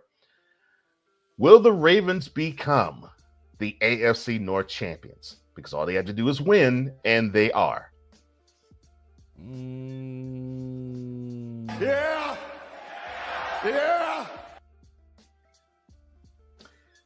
And I agree with you. I don't see what the Browns have to offer. And on top of it, the Ravens got beat by the Browns earlier this year in Cleveland. So they will have revenge on their minds. And I think they want to set a statement, and I think they want to set a tone. Let me see who's in the 6th slot right now. The Chargers. I think they want to send a message to the opponent they're going to play. More than likely, it's going to be the Chargers. And if it's not them, if the Steelers actually decide to wet the bed and the Chargers win, the Ravens will face off against the Steelers. We'll touch on that in a sec. But the Ravens, they have revenge on their minds, and I think they want to send a statement to the wild card opponent. So, yeah, I agree with you. I think the Ravens are going to win. and I think it's not going to be. And it's going to be fun. It's not going to be a fun game to watch, and it's not going to be easy. But they're going to grind them to the dirt. Let's see here. They're gonna serve that big old L, and all we need to do is to get Devon to do this. Oh, my brother, testify. Oh my gosh. Who's giving them the business? Now the other AFC North matchup, it features the Bengals at 8-8, hoping for 2 L's of their own on Sunday, but they got to get the win against their arch rival Steelers in Yinzertown or Pittsburgh or Western Pennsylvania. Again, ABC, ESPN will carry that game. 8 p.m. will be the kickoff. The Steelers are 10-6. Who do you see winning this one? When it comes to the Steelers, they've lost 3 straight games. Yes, 3 straight. This is not. It's not looking good for them against a team that's been pretty red hot as far as finding ways to win games, and that being the Cincinnati Bengals. Yes. The only good thing for Pittsburgh is this is at home, and the fact they are in the playoffs regardless. Right. It's not like they really have to play everybody and risk getting hurt, because what are they truly playing for? I mean, Yeah. seeding is pretty much locked up, because you were just talking about, with the Chargers having the 6th spot. I think the 5, 6, and 7 they are up in the AFC. Like they do have something to play for, but at the same time, it's like if you're the Steelers and you've lost 3 straight weeks, if you play hard in this game and you win, but you lose a good player or two for your team going into the playoffs, you've lost more than you've won. So this one's kind of tough. I feel like they play this a little bit conservatively, because right now, I mean, they're already the 5th seed in the AFC. The Chargers have the 6th seed, and they're both 10-6. And you're looking at potentially either a 9-8 team, or no, it would be a 10-7 team, and the Broncos win to get in for the 7. The Dolphins, if they won and the Broncos lost, would be 9-8, and the Bengals would be 9-8. So more than likely, regardless, if you win or lose this game, you're going to be the 5th seed regardless. Okay, the only way that really changes is if the Chargers win this week. Right. So I feel like if you're the Steelers, you're playing pretty tough in the first half, but then. I see what you're saying. If things start to fall a little bit, then the Bengals start pulling away. You sit TJ and you sit your others like Russell, and maybe put Justin out there and see what he does, just in case you do have to go to him in the playoffs. I think the Bengals win this game, Cole. I'm just, something tells me that with what's been going on the past 3 weeks between with their opponents and how they've lost these games. Yes, they've been against tough teams.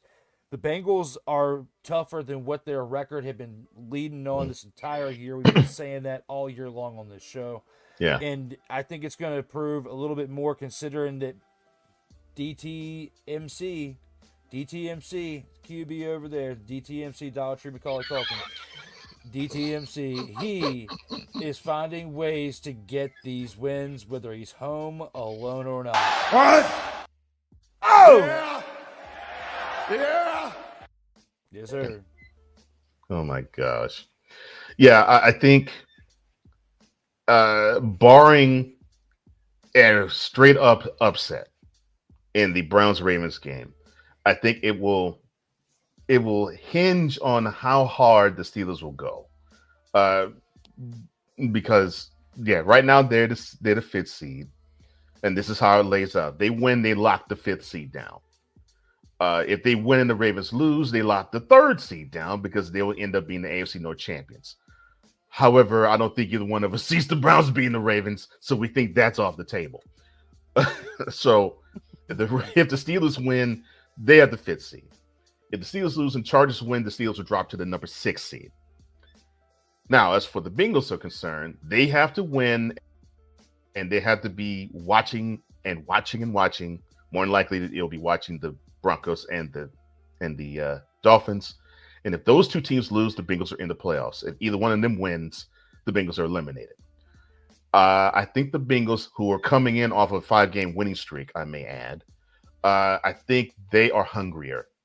And the Steelers, I am not liking how they are offensively. I think they've been solved.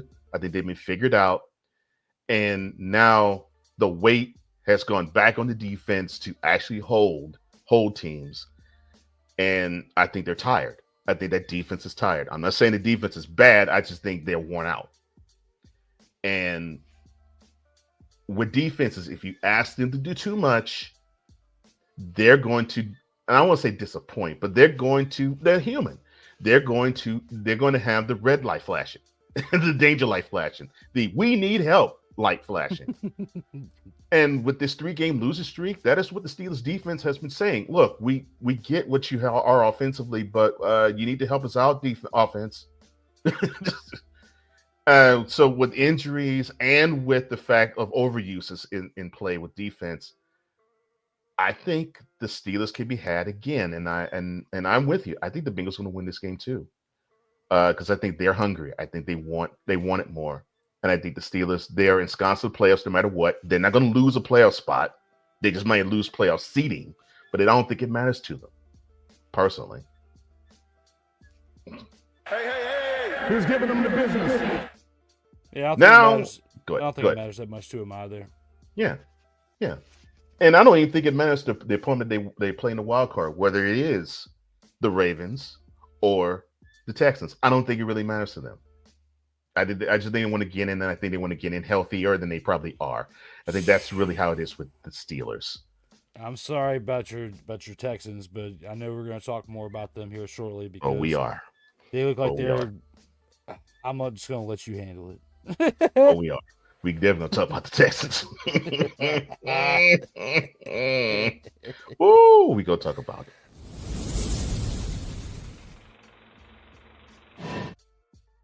What's up, Dante? Congratulations to your Eagles for being the NFC East champs, brother, and congratulations to Saquon for having that offensive line get him 2,000 for this year. A bigger congratulations I got to give to Dante. Congratulations on becoming a dad.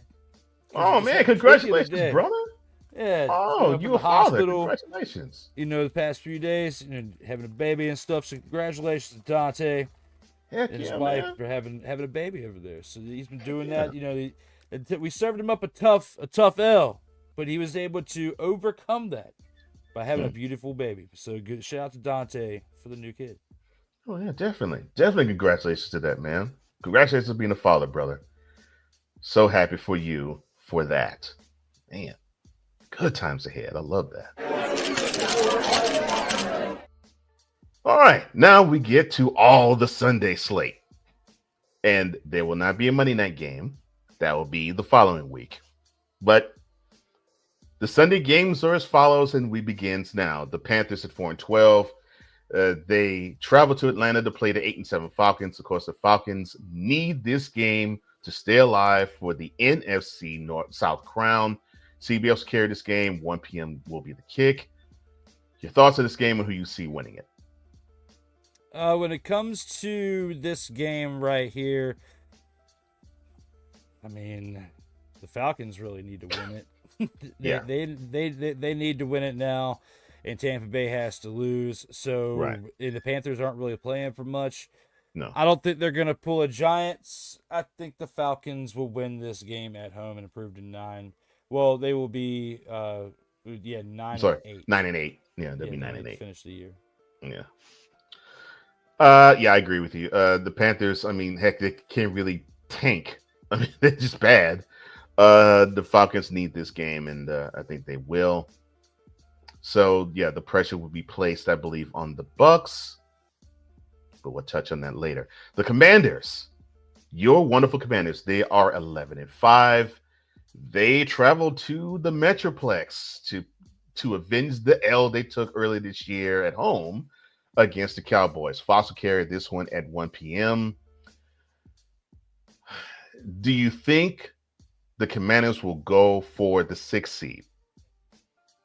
Yes, because I think they should. Then you risk having to listen to nonsensical, mouth-breathing Cowboy fans Oh, because they beat you twice in the same year that you won the division, and then we have to click this button too many times.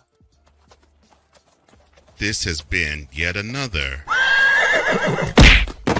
Beating a Dead Horse presentation.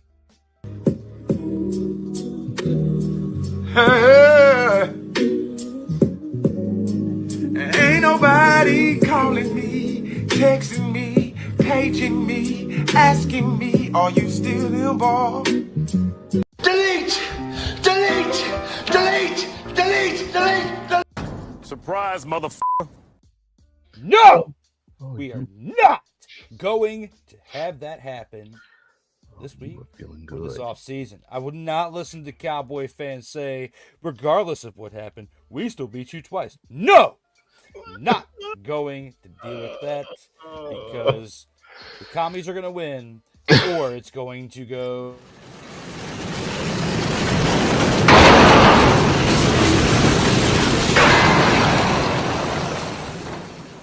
What? Oh my Where God. is.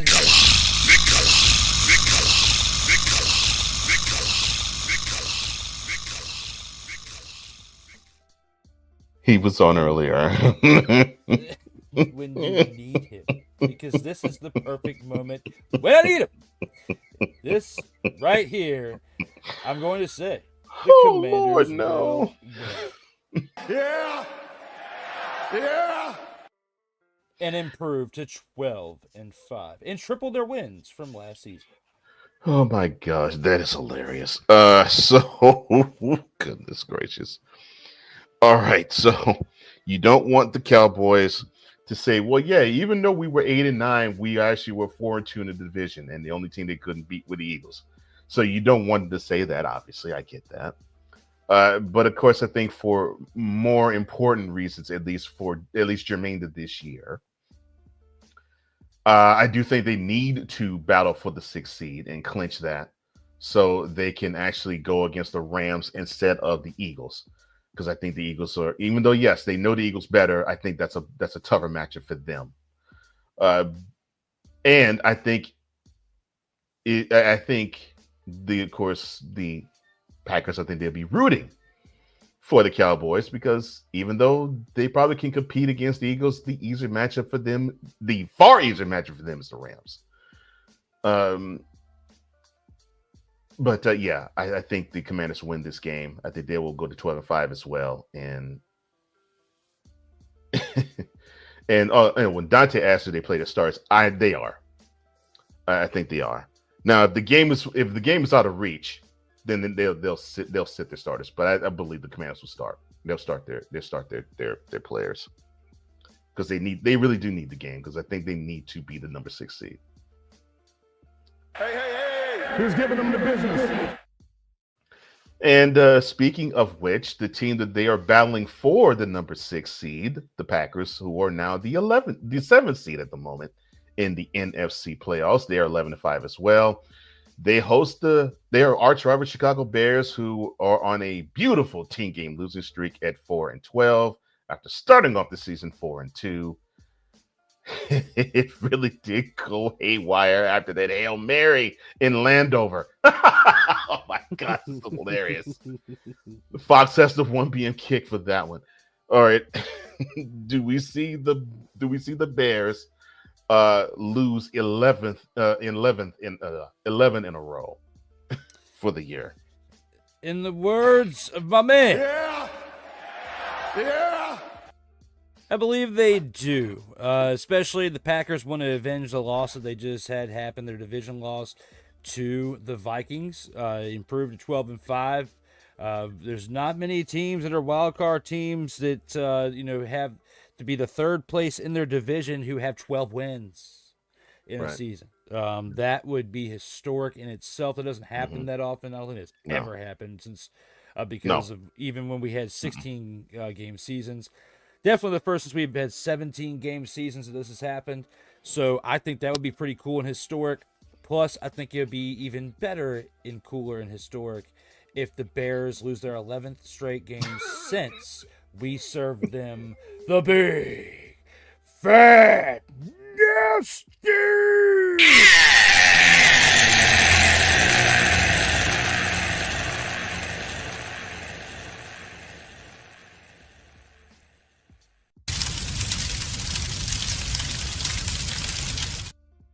Yeah, fingernail man, that's what you are.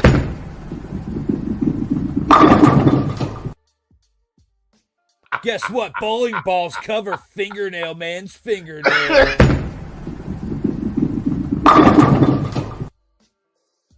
But No. you know what you can't cover up? Which is served by big old fat old stinker.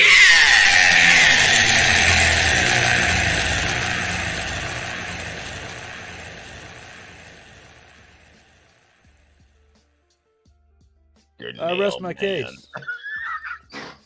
You got me with fingernail man. Oh my gosh. For those that don't know, yes, Caleb Williams, he likes to paint. I don't know what the heck he wants on his nails, but Makes it more aerodynamic. Okay. I'll let that.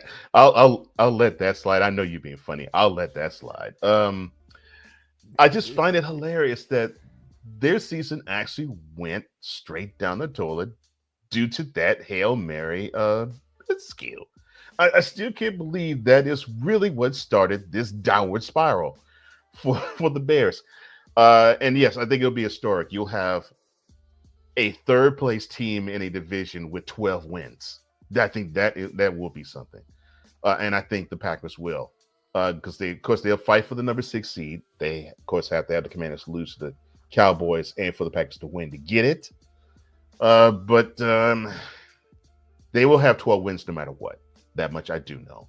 Because the Bears just have nothing. They have nothing for the Packers. And they should be ashamed themselves. Hey, who's giving them the business? All right. Now, CBS will have this 1 p.m. kick. It is the Eagles at 13-3. They, of course, are the newly minted NFC East champs. They host the Giants at 3-13. The Giants need to lose, but they seem to not want to do that. The Eagles, the only thing they may have to fight for, they may have a slight outside chance of a number 1 seed, but I don't think they'll get it. Right now, it looks like the big thing is, will Saquon Barkley get 101 yards to be the new single season rushing guy? That looks like that's the only question really that's on the table for the Eagles because they're ensconced at the number 2 seed. Your thoughts, and who do you see winning this game? See, this is tough because, this is against his former team. Right. So you would think that if there's anybody out there that he wants to do this against, it would be against the Giants. The Giants. Mm-hmm. However, looking at with what happened against the Commanders, and if the Commanders lose, you'll be facing them again the following week. The following week. Mm-hmm. Yeah. More than likely. Chances are looking pretty good if that's the case, because at the playoff picture, the only way that happens when you look, tie, I think.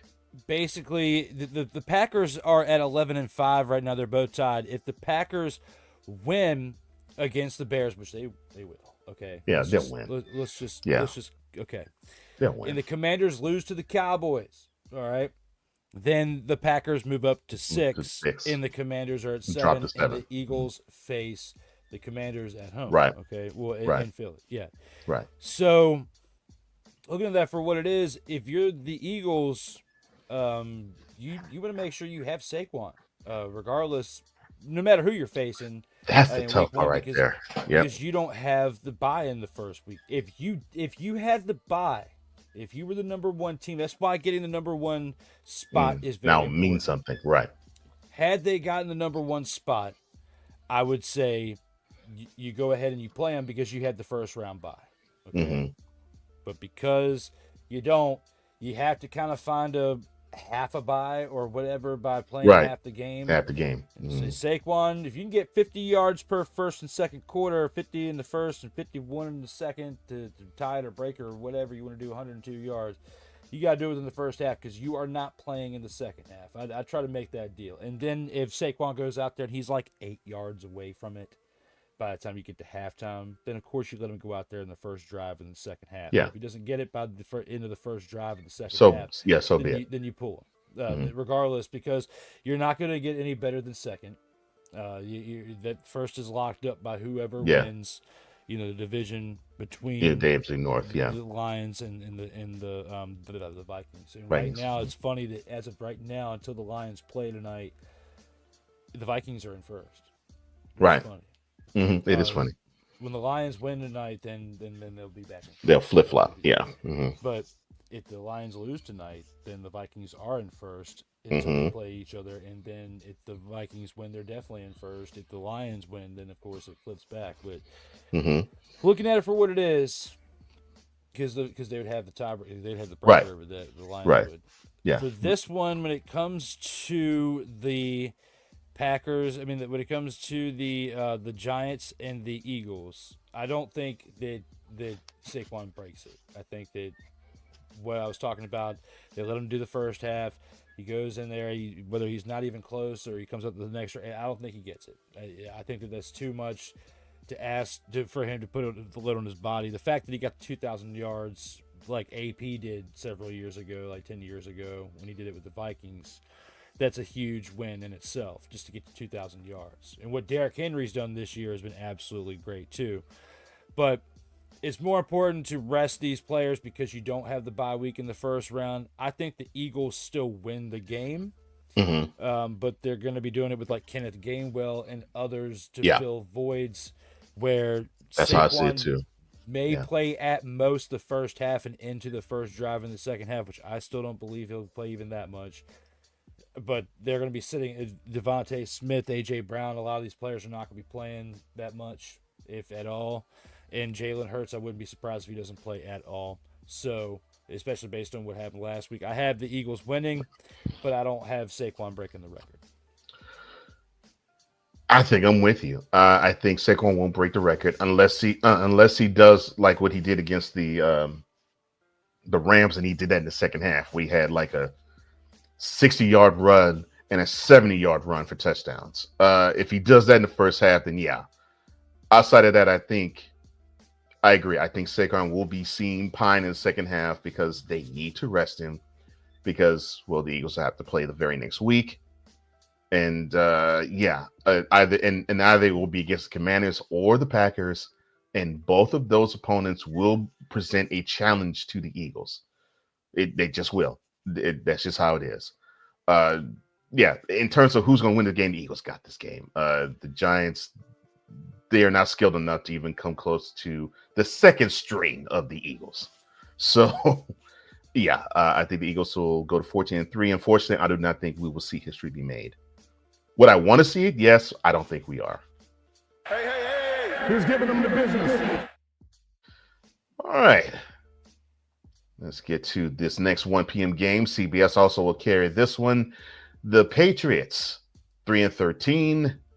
They host the Bills at 13-3. All right, so the Bills are ensconced in the second seed. Of course, they can't get the number 1 seed. The Chiefs have that sewn. They sewn that on Christmas. No team can come up to number 2 and knock the Bills off.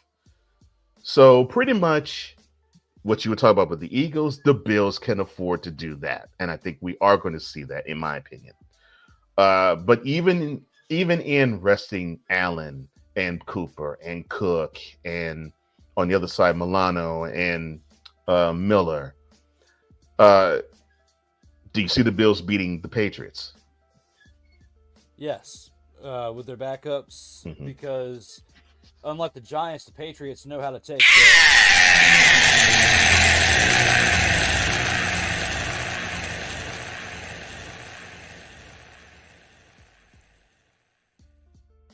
especially when it comes to trying to get a top 5 draft pick, more like a top 3, more like a top 1. You do it by taking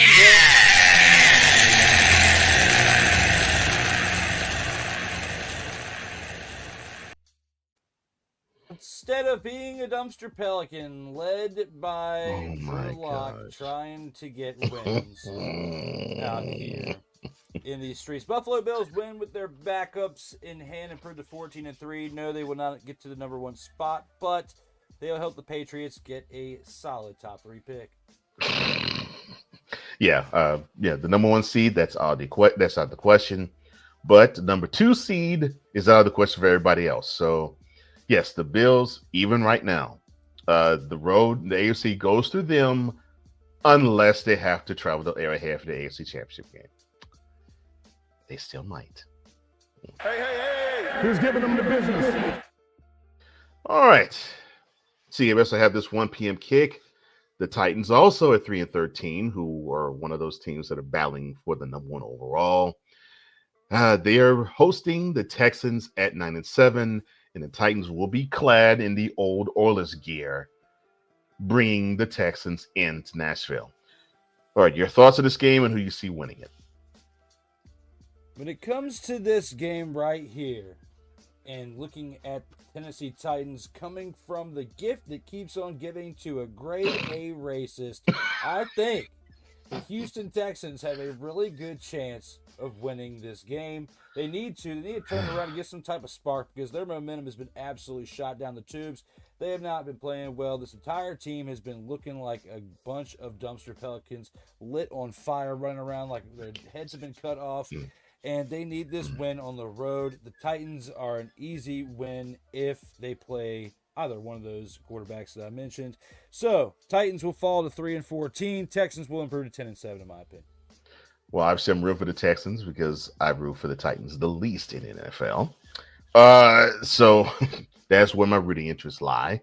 The Texans need this victory. And that's what I'm saying. This week 18, they have the division zone. And they're playing against a 3-13 team. Yes, they're also playing against a team that beat them in Houston. I think they need to send a message to the Titans, and I think they need to send a message to the rest of the league that we're not quite as wounded of animal as we have been. And I think they can do that. I think the Titans are the best formula for the medicine necessary for them to actually rebound. Texans, don't make me regret those words. Hey. Who's giving them the business? All right, Fox will have this 1 p.m. kick between the other 2 teams of the AFC South. The disappointing Indianapolis Colts at 7-9, who played themselves out of playoff contention. They host the Jacksonville Jaguars at 4-12.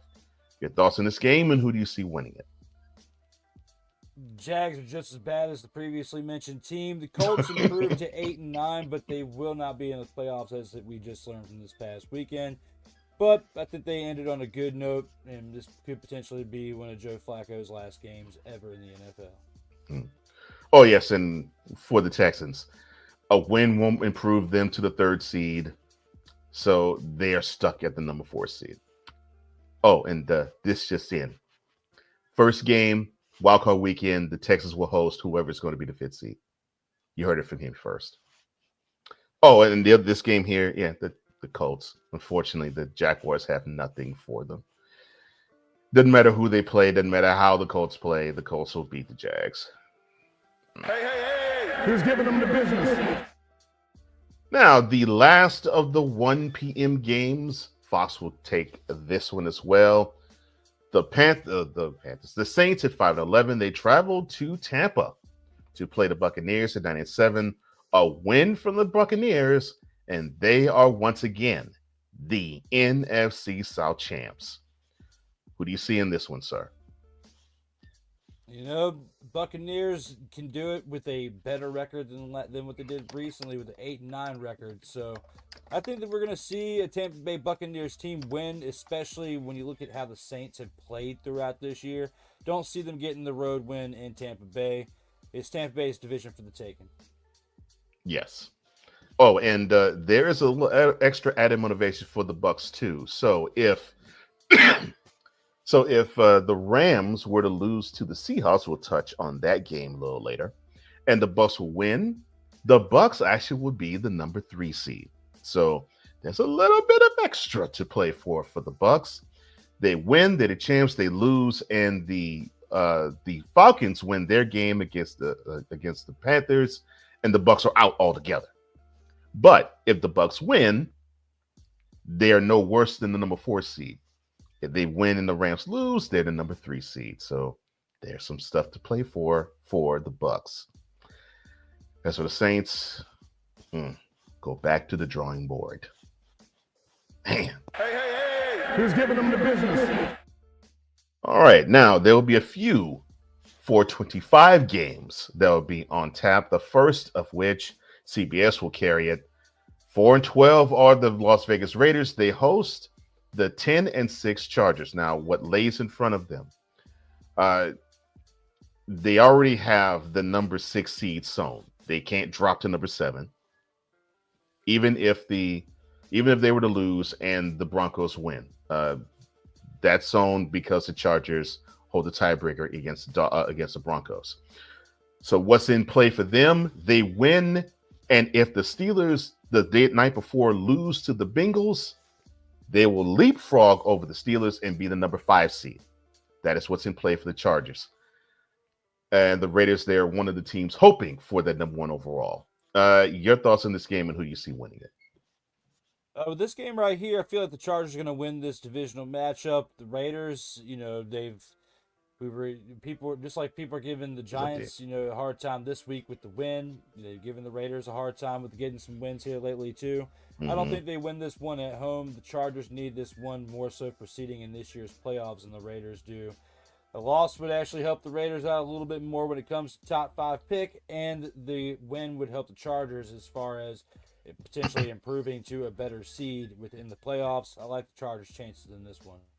Yeah, I do too. I think the Raiders seem to play the Chargers hard, but I think with Jim Harbaugh, I think he's the type that is like, okay, we need to build momentum as we get onward into the playoffs. And I'm going to be blunt. If the Chargers had the opportunity, if the Steelers lose this game, they have the opportunity to say, okay, and he goes in front of the team. And he says, all right, you lose, we'll go to Baltimore. You win, you go to Houston. What do you guys want to do? They should fight to play the Texans because the Texans are a much easier opponent for them than the Ravens would be. Now, I'm saying this as a Texas fan. I'm just being real. The Chargers match up a lot better against the Texans than they do against the Ravens. And so if that is in play, the Chargers should play hard and they should try to beat the Raiders to become the number 5 seed. That is if the Steelers lose to the Bengals the night before. Hey. Who's giving them the business? All right, Fox will have this 425 kick. The Rams at 10-6, the newly minted NFC West champ Rams. Thank you, Washington Commanders. They host the Seahawks at 9-7, and because of a lot of tiebreaker situations, even if the Seahawks were to win and actually will match the 10-7 record of the Rams, the Seahawks will be considered. So the division is not up for grabs, but seeding is. If the Rams win, they will clinch the number 3 seed. If they lose and the Bucks win, then that means the Rams will drop to the number 4 seed. All right, your thoughts on this game? Who do you see winning it? Based on the way the Seahawks have been playing lately, I don't think they're going to win this one. I think they fall to 9-8. Yeah. And the Rams improved to 11-6 for playmaker's sake. I think the Seahawks have been in my estimation. I think the Seahawks down the stretch have been disappointing, and I really believe that they should have put more pressure on the Rams down the stretch, but they didn't. And I think they played below their expectations, and because of it, they're on the outside looking in. And I agree. I think the Rams will beat the Seahawks and sweep them in this season series. The Rams are just a better team, and I think they're hungrier, even with the fact that they have postseason ahead of them. Hey. Who's giving them the business? All right, this next 425 kick Fox will carry this one. The Jets at 4-12. They have zilch to play for. They host the Miami Dolphins at 8-8, who they have a lot to play for because they got to root for the Broncos to lose. And if the Dolphins win, they're in, no matter what the Bengals did the night before. So the Broncos lose, the Dolphins win, the Dolphins will clinch the number 7 seed. It's just that simple. Who do you have in this one in the Meadowlands? I think Captain Ayahuasca is going to try to win this one on purpose just to, piss people off. Because that sounds like him. There's a very good chance this is his very last game as a NFL. Jet. Oh, it might be, last game period. Yeah, you're right. Definitely last game as a Jet, I believe. Yeah. If he comes back next year, it's not going to be as a Jet. I will be very surprised. Same. If he comes in because he didn't mentor Jordan Love, even though he did a better job than Brett Favre did for him. If you've watched that Enigma series on Netflix, they did a really good job with that. But still, with Aaron Rodgers, I feel like he goes out with the win. I could be wrong here, but for Miami, they're lucky to be in the spot of just in the conversation with the 8-8. I agree. Like the Bengals. But I don't think they get it done. I like the Bengals' chances. Don't like the Dolphins. I think Aaron Rodgers, Devontae Adams connect at home and show flashes of what they used to be, and at least for one day for the second time this year, because it's only happened once. This will be the second time of the connection, looking like of years past. Man, something must be wrong because I'm feeling the same energy. I'm feeling the Jets are going to try to, they're going to gear up. This is going to be their Super Bowl. They're going to play spoiler, and they want to be happy that the last thing they did in the 2024 season was to eliminate the Dolphins from playoff contention. And when they played in Miami, the Dolphins needed overtime to beat them. So this will not be an easy game for the Dolphins to win. And I've been grossly unimpressed with how the Dolphins have played down the stretch too. Grossly unimpressed.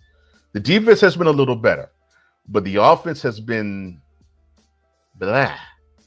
And that's not normally what I would expect out of a Mike McDonald type of offense. The offense has been bland. And I don't see their blandness actually overcoming a motivated Jets team. And I think I agree with you. I think they'll be so motivated that they want to knock the Dolphins off. I agree with you there. Hey. Who's giving them the business? Now, probably the most important game of the slate here would be this one. 4:25 kick. CBS will have it. The Broncos at 9-7.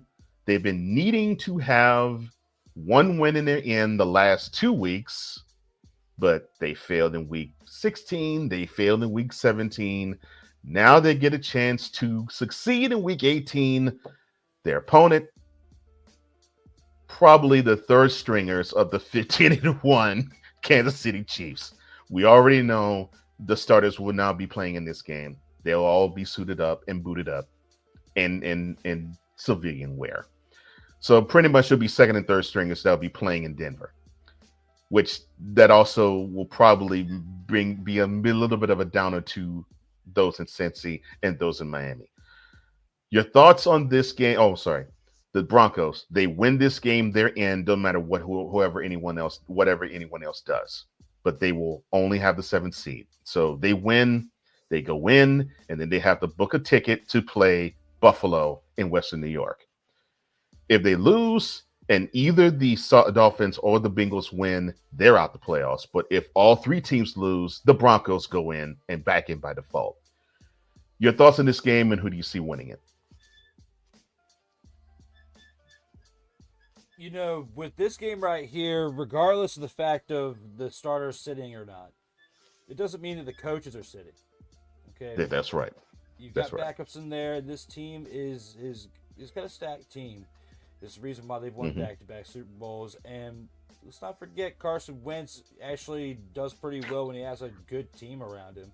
So even if he's playing with the backups, I think there's a really good chance that these backups perform with Carson Wentz in this game.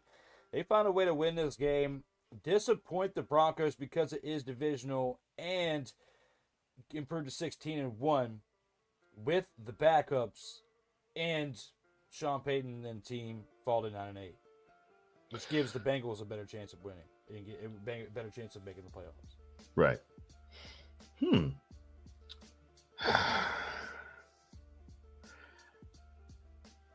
You know something? I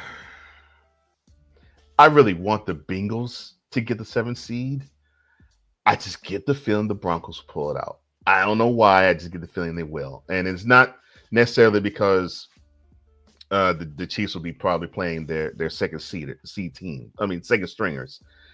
I really believe the Broncos feel as though they could beat this team because when they played them in Arrowhead, they were a blocked field goal from doing that. And so I think they want to improve upon it. And I think they may stumble upon improving on that. So I think the Broncos may play an ugly game and they may not be on their best, but I do think it will be a low scoring win for the Broncos. Am I rooting for that? No. I'm just predicting that because I really want the Bengals to go in because I think the Bengals earned it personally. But I think the Broncos should win this game. It's at home and they won't be playing against Mahomes or any of the starters. Chris Jones will be sitting too in the defense. So yeah, I see the Broncos winning, but it's not going to be easy. The Chiefs are not, and I agree with you. The Chiefs are not going to give it to them either. The Broncos are going to have to earn it. They're going to have to earn it. And I will not be surprised if the Chiefs win, of course, like you said, with Carson Wentz starting, I wouldn't be surprised. But I think the Broncos, they feel as though they can beat this team, and I think they want to prove they can and do it. And if it wasn't for the fact that the Arrowhead game was close, I'd probably say, yeah, I agree with you. I'm rooting for what you want, though. I want what you actually predict. But I don't know, man. I think the Broncos will win it. Who's giving them the business? Now, the game at 425 that has absolutely nothing going for it. No anything. It doesn't do anything for the playoffs. The Arizona Cardinals to 79. They host we're predicting 6-10. San Francisco 49ers. Both teams, of course, are long since eliminated from the playoffs. And no matter who wins or loses, it doesn't affect whoever does what they do. So who do you see winning probably the most insignificant game of the week? For the Fairweather fans' punishment, one more time, they take another loss. And this 49ers team falls to 6-11, while the collar duty led quarterback of the Arizona Cardinals improves to 8-9. Yeah, I think the 49ers, I think they have suffered too much injury. And I think they simply don't have the horses to bounce back. I agree with you. I think they will. Yeah, and I think the down spiral continues. Who's giving them the business? Now, from a game that means absolutely nothing to the game that means everything. The 14-2 Minnesota Vikings, they travel to, and we're predicting they're going to be the 14-2 Detroit Lions. So this game will be in Detroit. ABC will carry this one. 8:20 p.m. is the kick from Motown. And here are the stakes. Whoever wins this game, doesn't matter if it's the Vikings or the Lions, whoever wins this game, they will be the number 1 seed in the NFC and the NFC North champs. Whoever loses this game will be the number 5 seed, and more than likely they will have to play either the Bucks or the Rams. Oh, and the number 1 seed, they'll earn a bye as well and play 2 home games after that. So with this Titanic clash, and the reason being the Lions already beat the Vikings and the Lions hold every tiebreaker against the Vikings along with the win they had earlier this year in the Twin Cities. Your thoughts on this game and who do you see winning it? When it comes to this game right here, this could be a tough one. We've basically been alluding to this all, certain points throughout the episode. And with Sam Darnold doing what he's doing, the way he's clicking on all cylinders against a defense that's been pretty depleted over there with the Lions, it's not the same team that they could have faced off against a while back when they were a little healthier. Ever since Aiden Hutchinson went down, this team has been completely different. I still have the Lions favored to go to the Super Bowl. I do too. And still, even with the not having the first round bye, I still like the Bills going to the Super Bowl, even with the Chiefs having the first round bye. So, with that being said, even though it's going to be a close one, and I like what the Vikings have done up until this point, and with the streak they've had going, it's got to come to an end at some point. And I just think with what they've got built, over there for the offense in Detroit, and you're in Detroit. Okay, you're in Detroit. If this was in Minnesota, I might tip the scales a little bit more in their favor. Yeah. However, Minnesota's got the momentum. They do. I like the momentum that Minnesota has, but I feel like at some point it's got to come to an end. And if you really want to make a run this year, just like when the Lions got smacked in the mouth a few weeks back, I think the Minnesota Vikings need to get smacked in the mouth now. Because if not, then you run the risk of getting there and losing the first game you play in the playoffs, which happens to a lot of teams that haven't been smacked in the mouth early enough. And I think this is the time the Vikings get that done. And then the Vikings lose a close one, fall to 14-3. Detroit improves to 15-3 at this point because we have them winning the Monday night game. Yeah, 15-2. So yeah, they would improve to 15-2, and it'd be an end to one great season by both teams in the same division. Yeah, and we talked about this earlier with the Packers. Just imagine one team with 15 wins, one team with 14 wins, and one team with 12 wins. That will comprise of a division in a singular season. And I don't think that has ever happened in NFL history. Or two teams, and we believe the Lions are going to win tonight. So there has never been two teams that have matched up. Well, there's never been two teams that matched up 13 wins and above against each other in the regular season. We believe that these two teams will come into Detroit each with 14. That's never happened. So to see history be made and to see a good game be played, oh man. And the game they played in Minneapolis, I think, was a sign of things to come. They're evenly matched. What the Vikings do against the Lions well is they can actually sort of have the Lions go off schedule. That's what the Vikings do well against the Lions. What the Lions do well against the Vikings is they actually can do something that most teams can't against the Vikings, and that's actually be physical against them and actually dictate tempo with physicality. There has been very few teams that have been able to do that against the Vikings. The Lions can do it. And I think that's the only way you can beat the Vikings, and very few teams can do that. The only other team I can think of off the top of my head that can do that would be the Eagles. And I think the Vikings could still have an advantage against them. But yes, I agree with you. If this game was in Twin Cities, I would go for the Vikings. But this game is in Motown. I think the Lions are motivated far beyond just wanting to be the NFC North champs. They did that already last year. I think they'll be happy to be the NFC North champs, but I think they want the number one seed. I think they need that bye because they need to bye more than the Vikings do. And I think they want to have 2 games at home to go to New Orleans. They already won 2 playoff games in 2 playoff games last year, but they needed to win a third, and they had to travel to Santa Clara to do it, and they couldn't. But now, if they have a bye and all they need to do is have 2 home wins, and they get that second home win, that means they're going to the Super Bowl. Oh yeah. And because of that extra motivation and that nasty taste in their mouth that the 49ers gave them, I think the Lions had the edge. And so I believe the Lions will win it. And too bad to the Vikings because they are a tough team. They're a tough team to beat. But I think the Lions have what it takes to beat them. Well, that takes care of the 2-minute drill.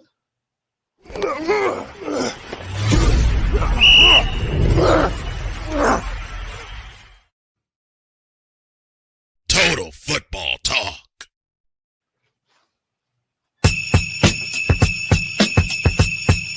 But it does not take care of this. That's right. Welcome to Snowflake of the Week.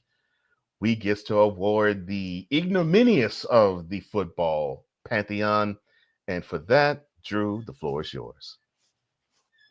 When it comes to my choice for the Snowflake of the Week, I had to give it to the quarterback of the New York Jets, Aaron Rodgers. 12 of 18, 112 passing yards, 2 interceptions. Just like in the photo in the top right-hand corner, it didn't look like he even showed up in the game. Because just like in the top right-hand corner of this graphic, he looks like he's on ayahuasca in the picture. So, he played like he was on ayahuasca. Every single picture, I believe, in this graphic, he is under the influence of ayahuasca. And that is the reason why they are 4-12, is due to his intoxication of ayahuasca. He is my pick for the Snowflake of the Week.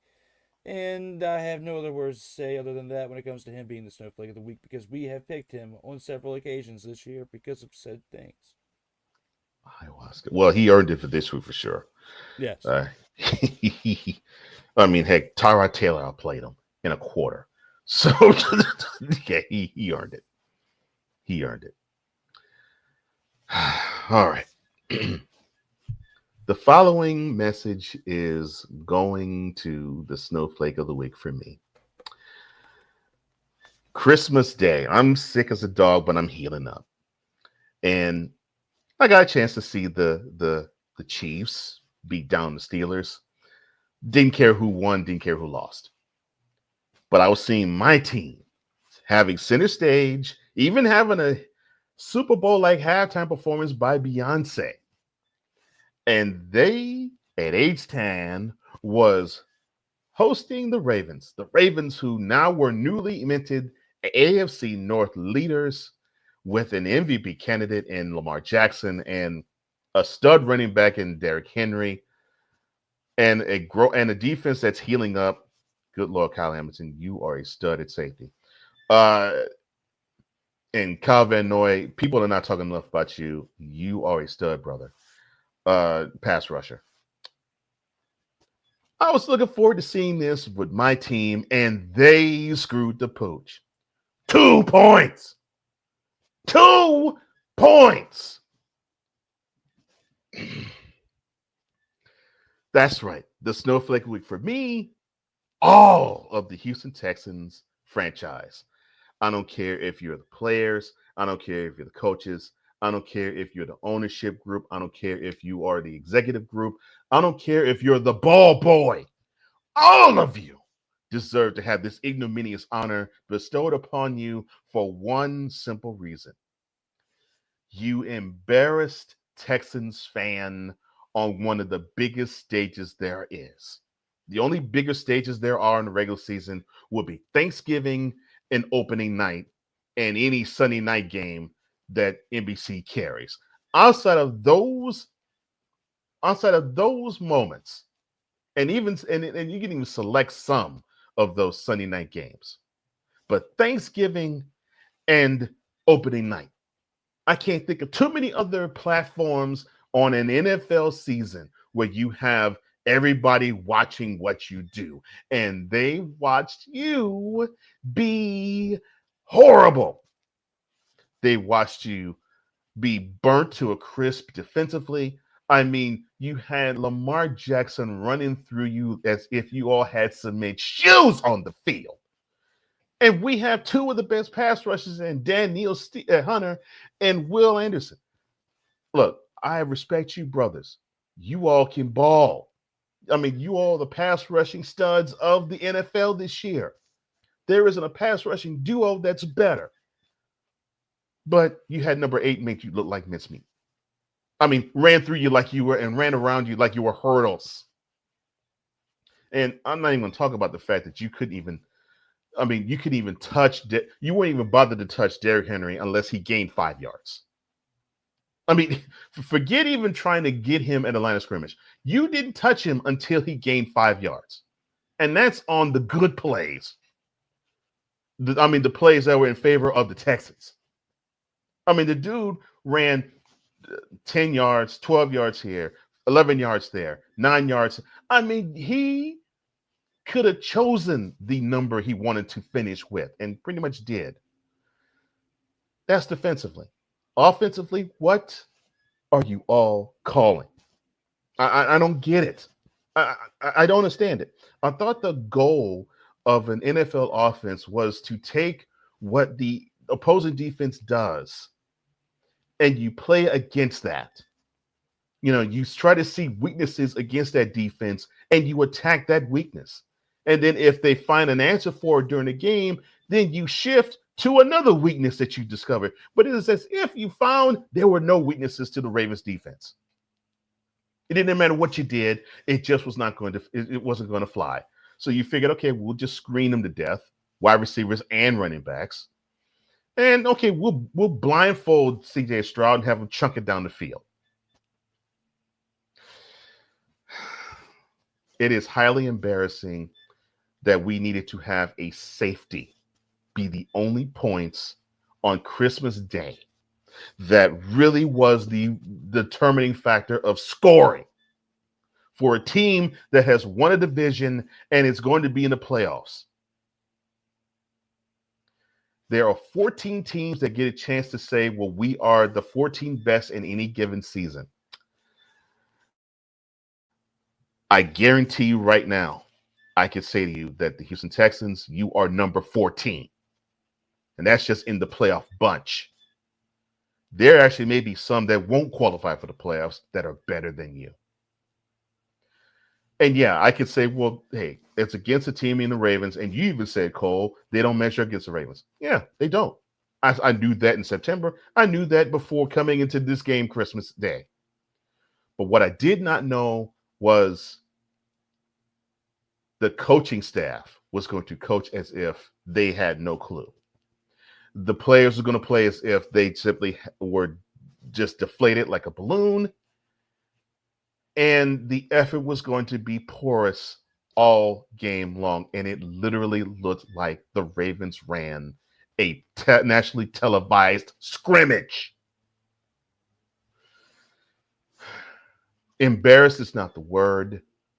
Angered is definitely the word. But I just simply cannot believe that I'm calling the team that I love an AFC South champion, because I can think of many words, many nouns that would typify what you were, especially on Christmas.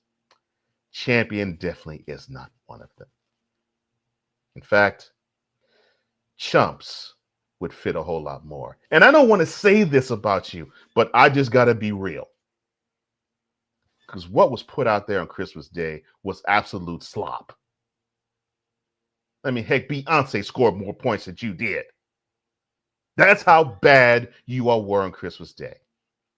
And you followed up, that performance followed up a porous performance in KC, but you at least showed some fight there.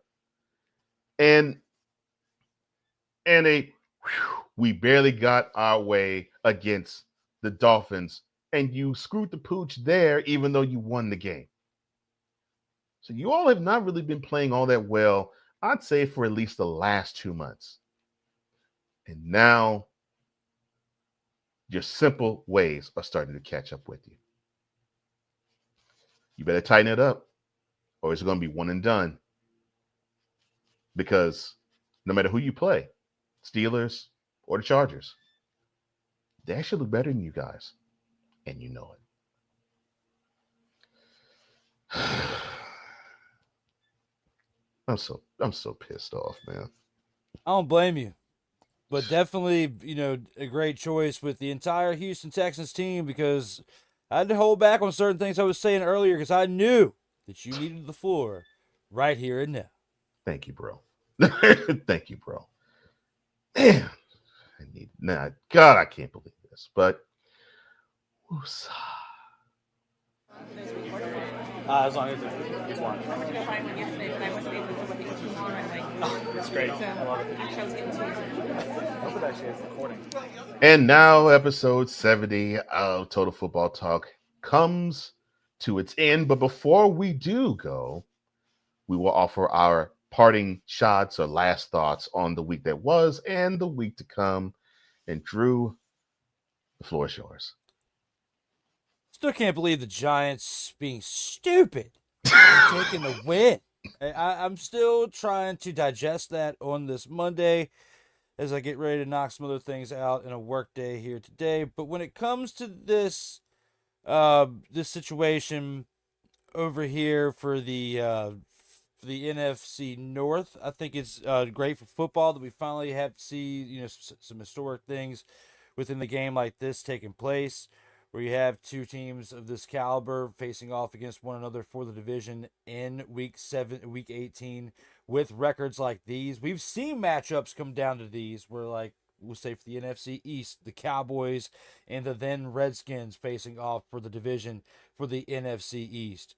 Now we can see for the NFC North, which both teams having 14 wins if this does happen, with the Lions beating the 49ers on Monday night. I think this would be, great for football to see this. I'm looking forward to checking this out here in the next, 6 days from this recording time. 5 days from those of you who are listening to this on WQEE 99.1 FM or Real Wise Radio or watching on BS3 Network. Shout out to all of you who are providing additional coverage for this show and this platform. But other than that, when it comes to the game of football, right here and now, Week 18 is now finally here. Wild card football is underway here a week after that, and we are just a month away, pretty much, from knowing who's going to be in the Super Bowl. A whole lot's going to happen real quick in the next 4 weeks. Wow. Yeah, you're right about that. You are right about that. I'm looking forward to it myself. I really am.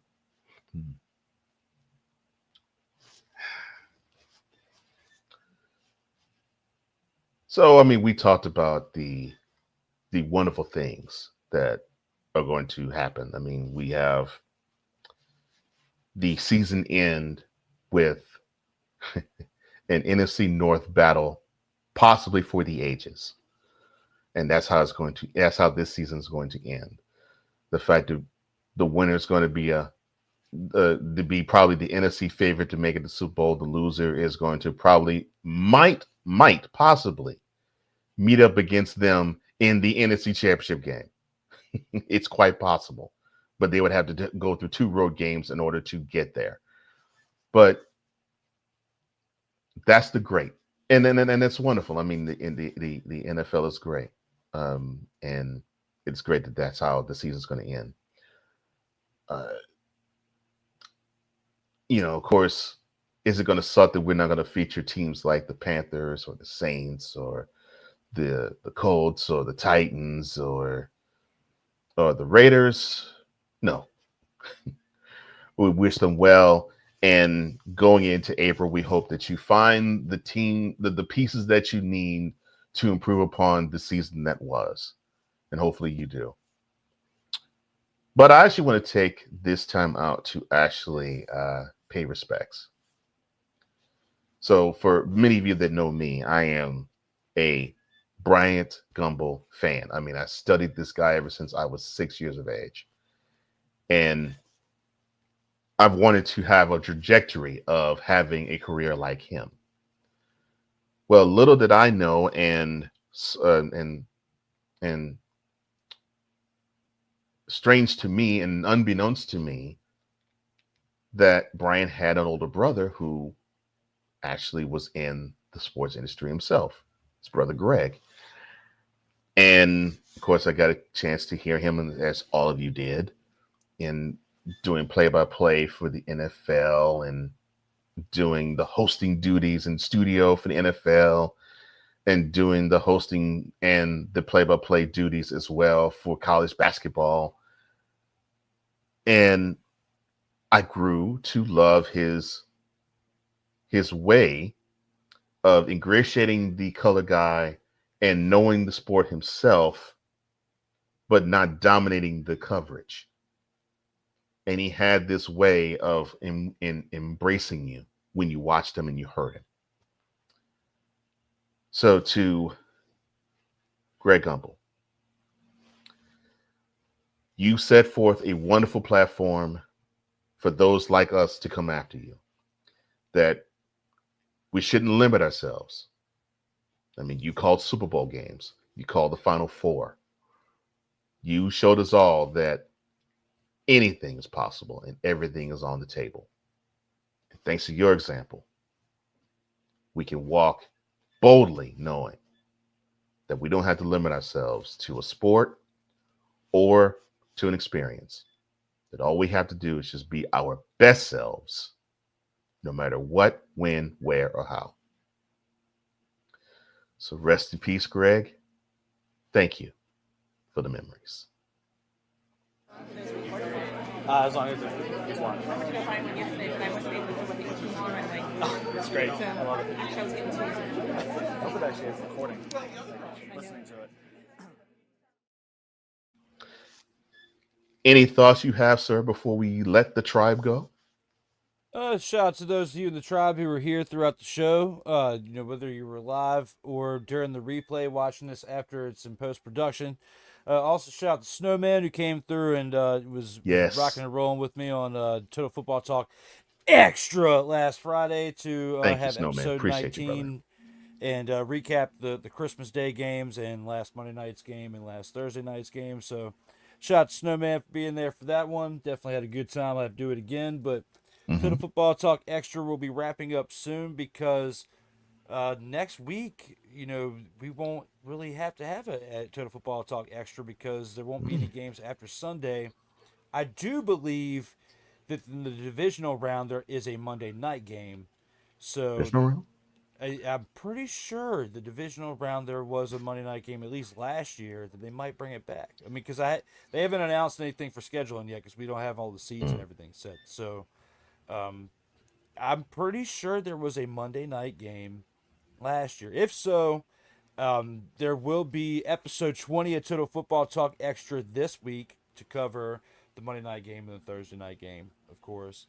But I think we might have one more. Then there'll be a little bit of a break from Total Football Talk Extra for a little bit. So it'll just be back to just having TFT back on Mondays. But we made it happen. We covered all football for the entirety of 2024. This is the last episode of 2024, Cole. And we covered football every single week, whether it was me or you on here. And with other guests as well. Every single week we covered the CFL, the UFL, and the NFL. So hats off to both of us. We did that for 52 weeks this year. This is leap year too, right? So 53 weeks? Yeah.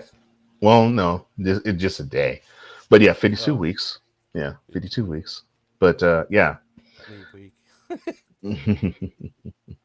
That's okay. That's all right. I'm still waking up leap week. I know. I understand, brother. We call it leap week. That's awesome. But yeah, here 52 weeks for 2 episodes. We started this year with like 17, 18 episodes. Today was episode 70. Rocked and rolled with these episodes this year. This has definitely been fun, but we still have a lot more football and a lot more of these to serve up.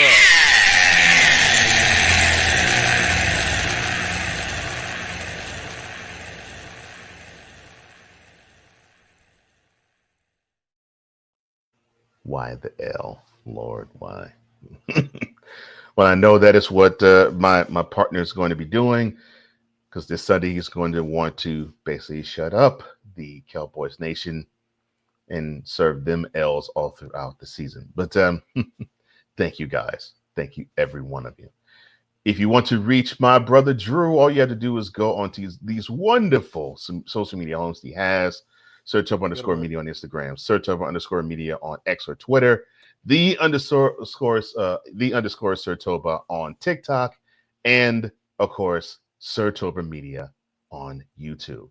If you want to reach yours truly, all you have to do is go onto floco.com/page/host Cole Johnson. That's flowcode.com/page/host Cole Johnson. Well, we thank you for liking, we thank you for sharing, we thank you for subscribing, and we thank you for hitting the notification bell, and we thank you for all of your thank yous and well wishes from the tribe and from everybody who listens and watches Total Football Talk. Well, for Drew Willingham, I'm Cole Johnson, here to say in parting, as we always do. In life, just like a tackle, keep your head up.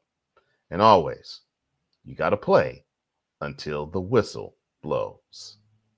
And as always, stay safe out here in these streets. See.